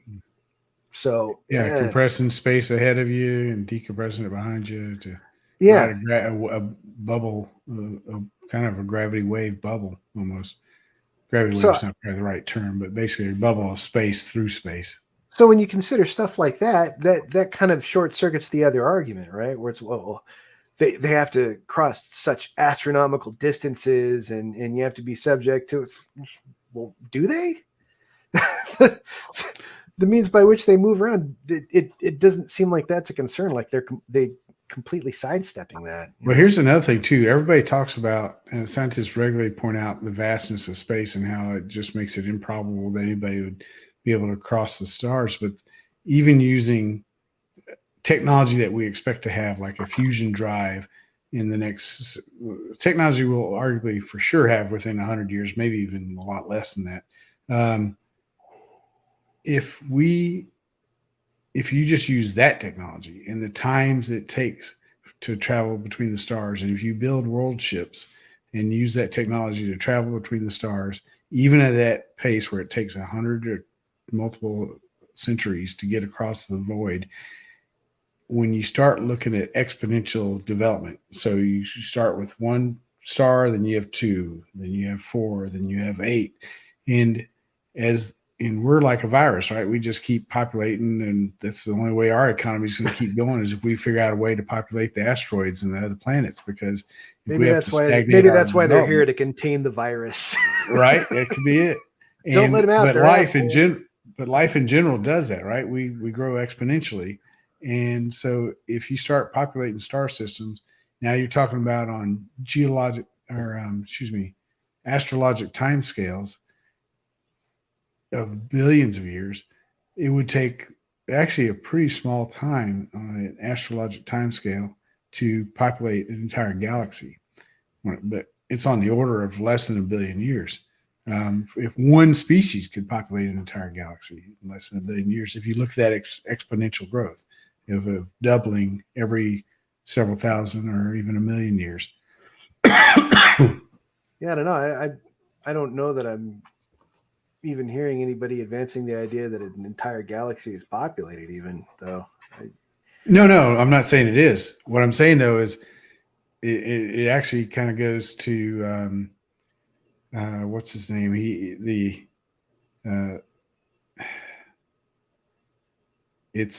There's a problem.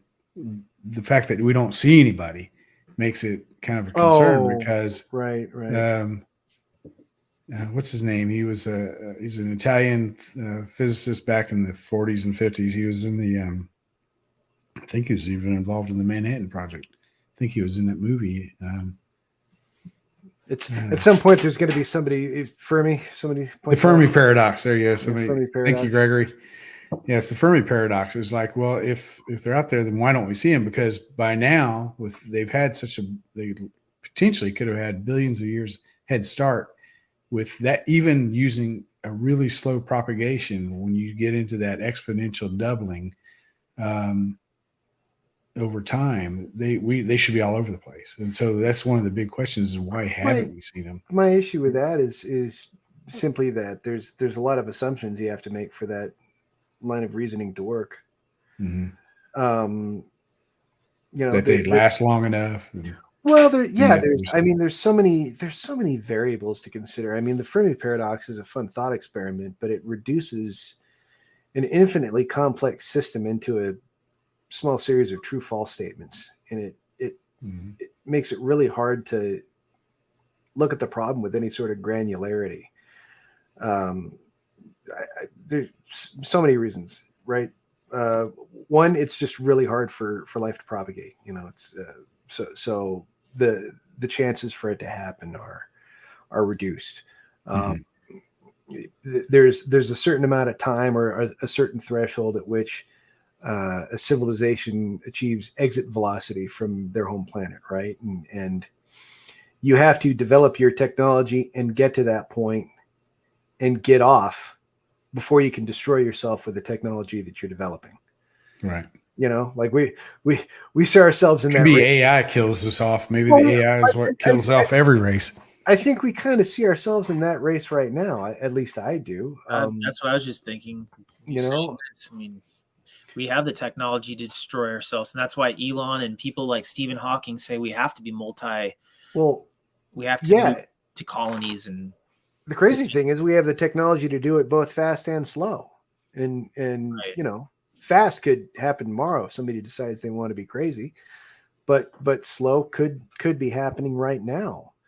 As far as population boom, exhaustion from resources, you know, I don't know where you guys or the people in chat stand on the subject of climate change, and I don't want to get too far into it because it has a potential to be so politicized, and you know, people have their ideological churches erected to various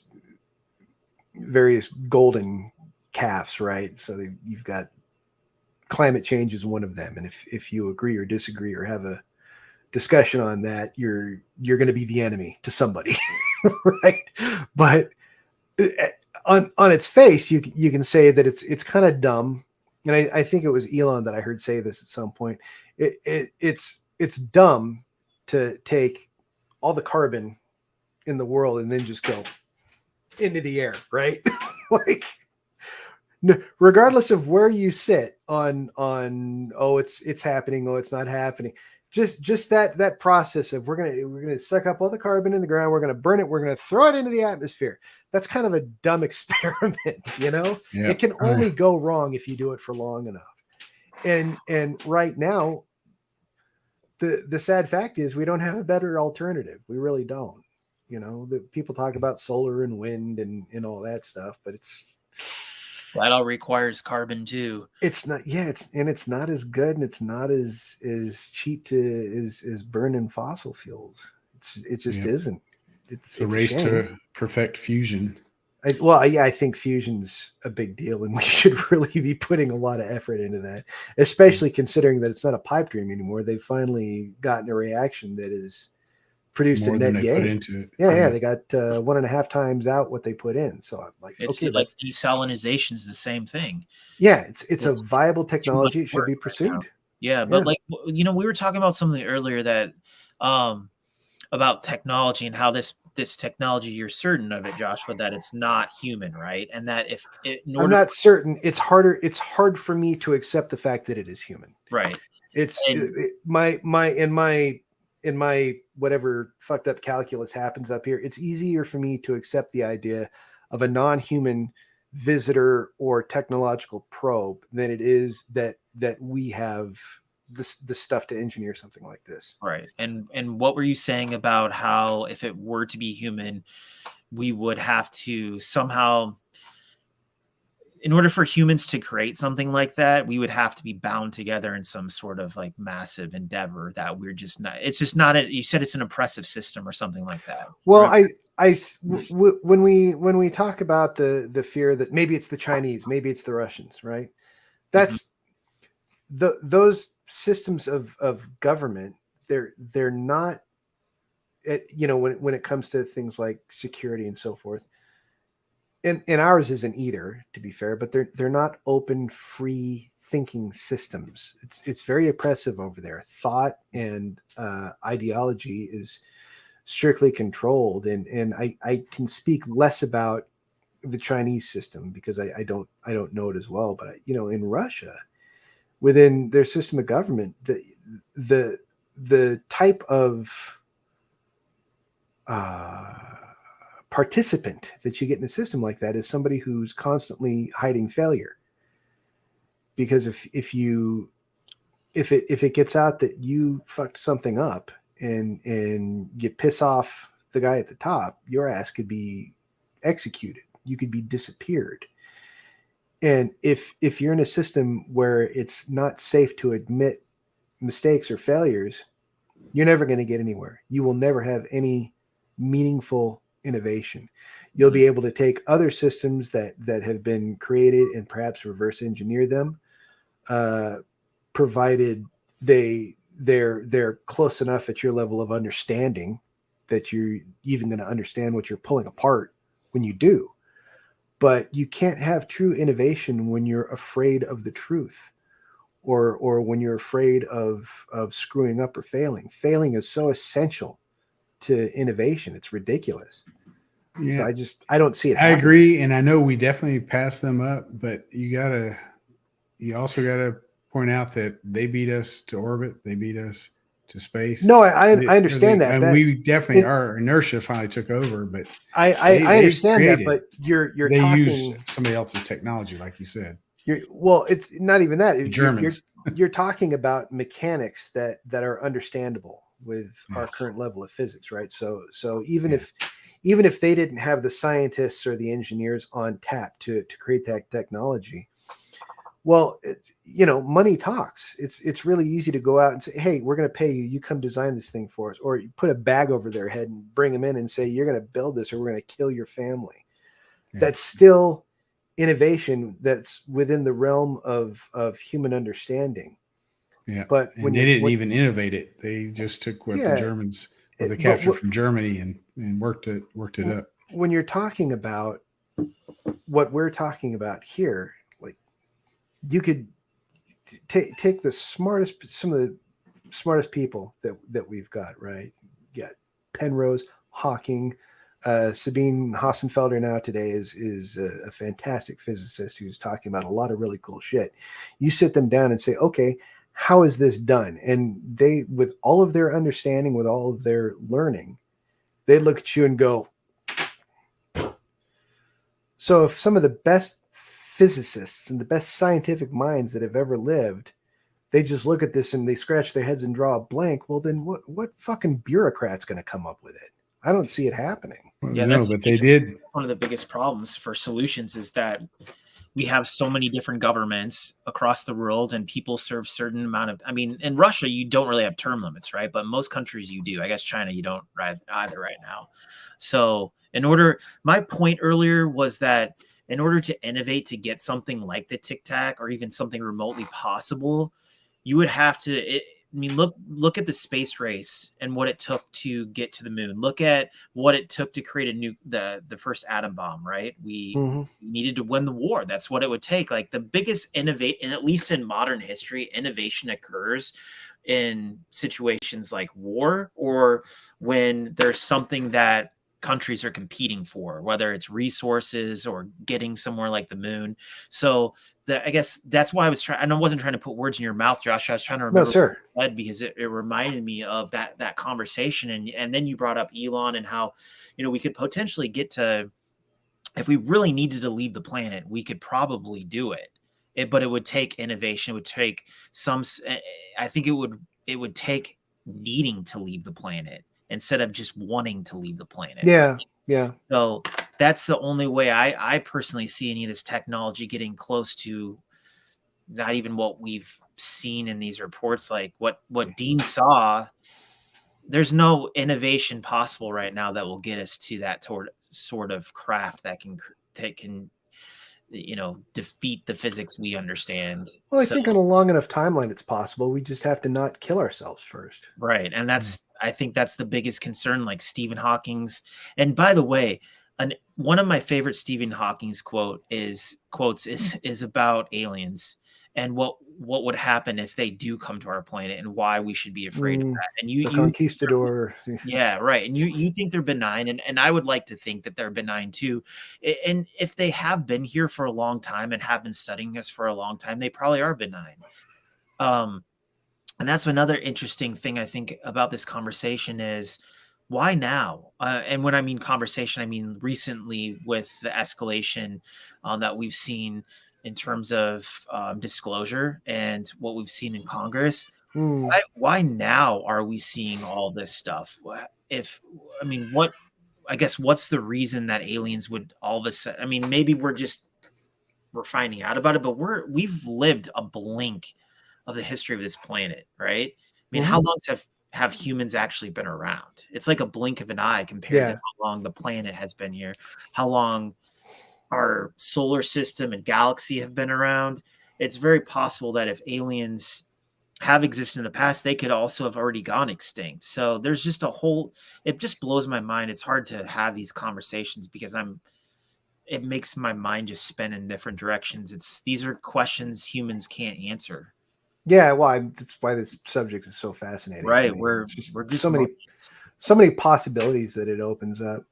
But there's one thing that I wanted to point out as we're talking about all this stuff, and it is like once you start to accept some of these ideas, and for me, just at the base level where we started, there's craft in the sky that we don't know who made them, and we can't understand how they perform.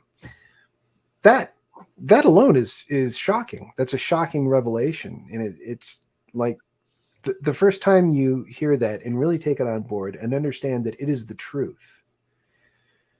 At least for myself, I just kind of sat there like, oh, just kind of gobsmacked, like shit.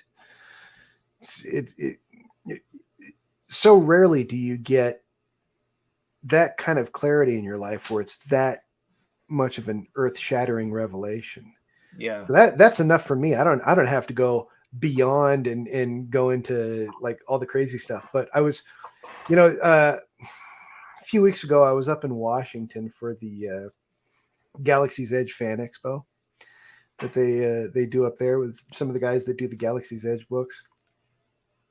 And I met another author up there, and he was this old school engineer, and he and I had a lot of commonality. I'm an engineer, so there was a lot that we could discuss. And we got onto this subject, and it was so funny because at one point he asks me, when this really blows up and it becomes much more widespread and people start accepting it, how much do you think is going to change? And I just remember it wasn't even a question I had to think about. It's like I just knew the answer just automatically, but the answer is nothing changes. Yeah. That's what John in the comments he said that earlier too. John's commented quite a bit here. Yeah, because you know what? Like people still have to pay their bills. Like what is it going to change? I guess nothing. Having knowledge. Outside of the fact that it's interesting to know from just an existential basis. It's the most important knowledge that we could have today. But just at the same time, like, okay, once you take that on board, you still have to go to work tomorrow. Mm-hmm. So really, I don't think it changes how we act. I don't think it changes how we act with relation to each other, how we treat each other, because people still got to pay the fucking bills. I don't think anything changes for real until a flying saucer like lands in the middle of the street somewhere, and they all hop out and say, "Where's the boss? Take me to your leader. You guys are acting like assholes, and we need to talk to him." I think there's more implications with religion and faith and how that plays into accepting that there's extraterrestrial life. if there was a confirmation 100% that alien, I mean, some people still might not even believe it, right? Some people might choose to not believe it. This is an interesting point I'd like to highlight because it just popped up. This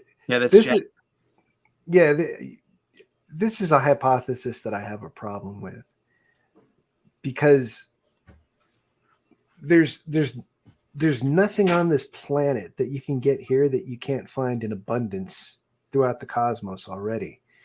And in a lot of cases, you don't have to go fight someone for it. Well, there's us. There's I think that the thing that this planet has that's unique, I don't think it's gold or resources or lumber or water or whatever. You can hitch an anchor to any comet and get half of this shit. You can go find it on any uninhabited world. Those elements are out there. Josh, life is the thing. But I mean that's a premise of sci-fi, right? Like it's Independence Day. They came here for the resources. They wanted to annihilate life. And that's logic that allows your story to happen, and that's fine. There's room for that. That's cool.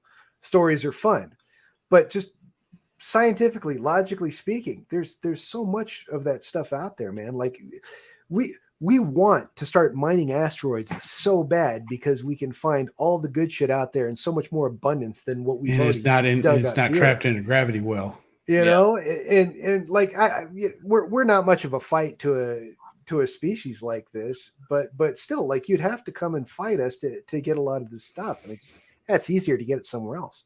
But life itself could be one of those things where it's like, well, you don't see that so often. That's the commodity. Yeah, and also an atmosphere, a planet that's in the Goldilocks zone. But again, that's our Goldilocks zone. That's what that's what require that biological life as we know it requires. But alien life might need methane, or they might be some sort of gas, like they might be silicone based or whatever. So I get what you're saying, and that is true. But if there are aliens that have exhausted their resources and destroyed their planet, and somehow have the technology to leave, then it's potentially they would want our planet. But that's hard for me to grasp too, because if they need our planet, why can't they just build their own if they're able? Three-body problem. Yeah, exactly. Have you read the three-body problem? I've that one was I've heard of it. Yeah, it's a race that's essentially pretty close. A star that's not too far away, or binary star system that's not too far away, and their world is not nearly as conducive to life as ours is, and so they get just enough advanced to come across the stars, and they want to take ours away. Okay, yeah. It's not they're radically advanced above us, but they're far enough advanced that they, once they get here, the idea. I never did finish reading it because it's a Chinese translation. The first book was great. The second book, I couldn't finish it. So I don't know what ends up happening in the story, but yeah, the level of performance on display though is such that it's not. They're a little bit ahead of us. They might as well be space wizards. It's not even the conquistadors like Stephen Hawking was saying. Like, that's not even a good comparison, right? No, well, his point is it didn't go well. Right, it didn't go well. It didn't go well for and the that Native could be Americans. anything. It could be disease. It could be culture shock. Whatever. It didn't go well. Yeah. No, Well, there was a story that occurred in South America, and was it Brazil?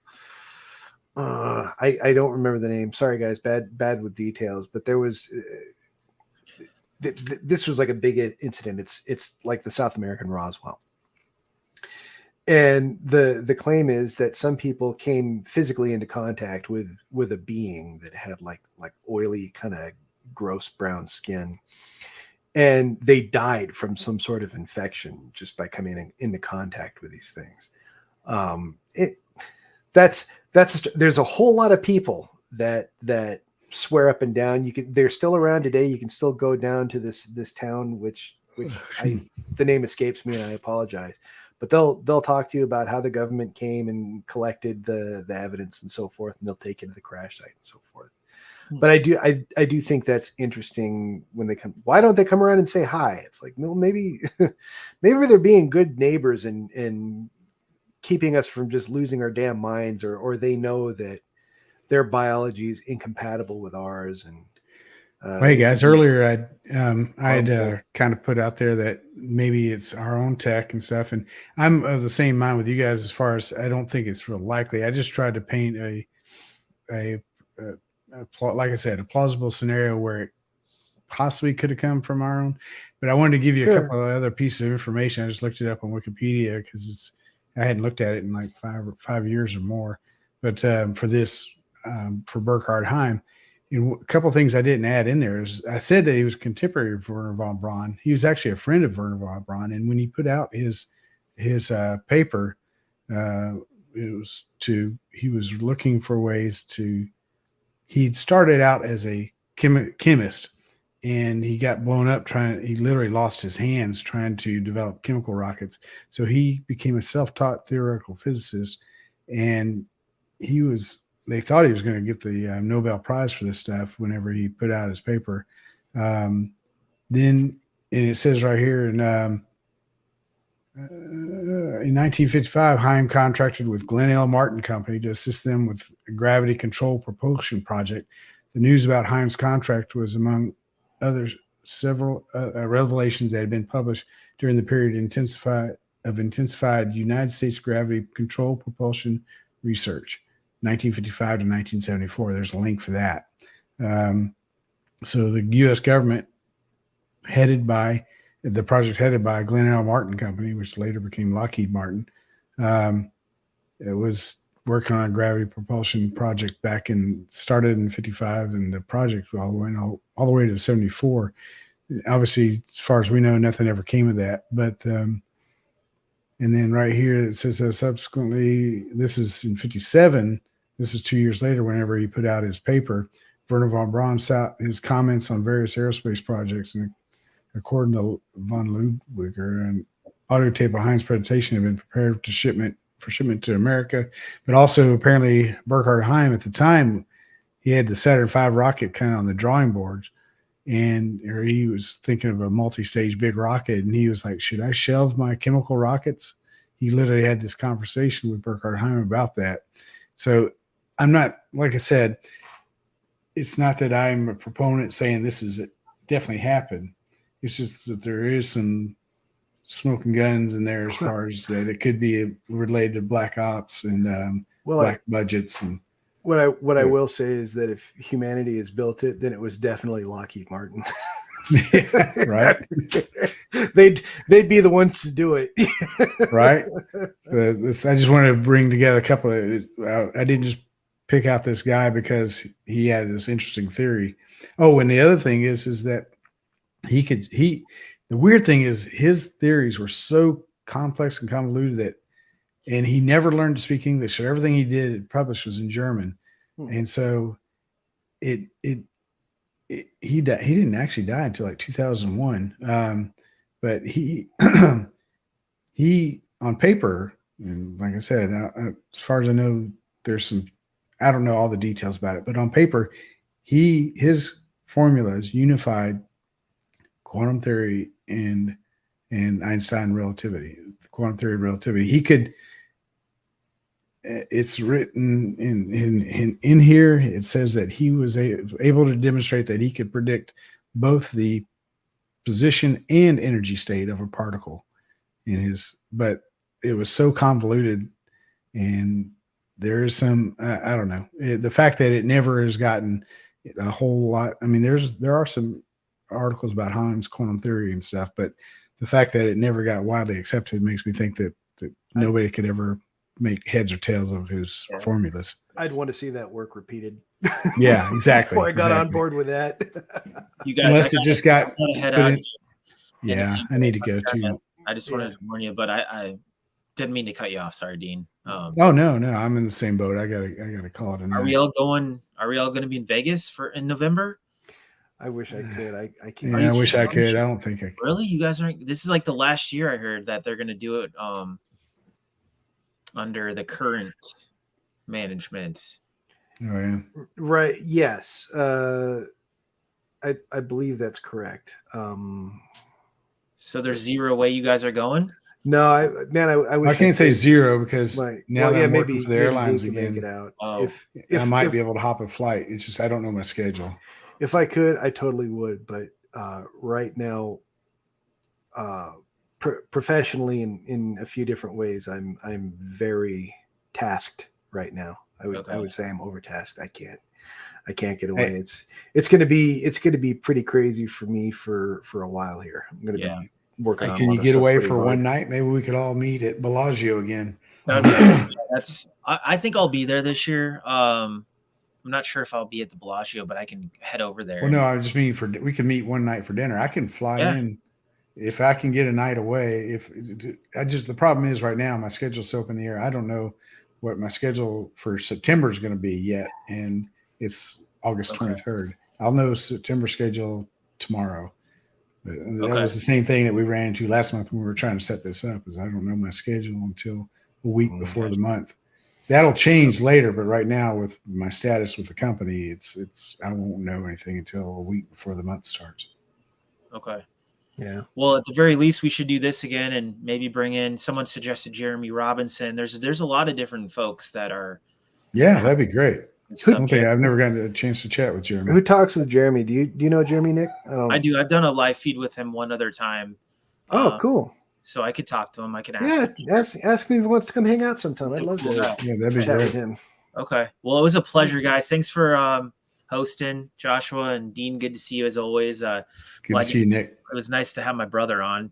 He's great. Never on social media at all, so this was I'm sure it was an interesting experience for him. But he's great. Obviously passionate about it.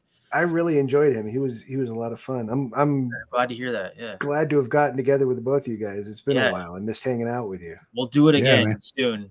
These are fun for me. This is an escape from. Isn't it nice to not have to talk about books? You just talk about some other shit, you know? Good stuff, man. Good stuff. Well, if we talked about my book Orbs, dude, you already destroyed the premise, Josh. So I'm not going to ever bring it up again. I'm sorry. No, it's all good. It's all good. It was the dumbest premise ever, but I think I wrote it in a way that was kind of fun. But still, looking back on it, I mean, you know how you look back on your first books that you ever wrote? Yeah. Cringe. Yeah. But anyways, thanks for everyone in the chat for joining us too. Good questions, and we'll stay tuned because we'll be doing this again. You guys stay on. I'm not trying to kick you off. I'm just saying. Sure. I'm gonna have to go soon too. John is good. John Sharonikowski, my favorite Canadian, one of my favorite Canadians. Hey, buddy. See you. All right. I'm gonna end the broadcast. All right. Thanks everybody for all the comments. Sorry I didn't get to respond to all of them. Or to any of them except for verbally a couple of them. And they got us for 2 hours anyway. They got enough. Good night, guys. Thanks everyone for showing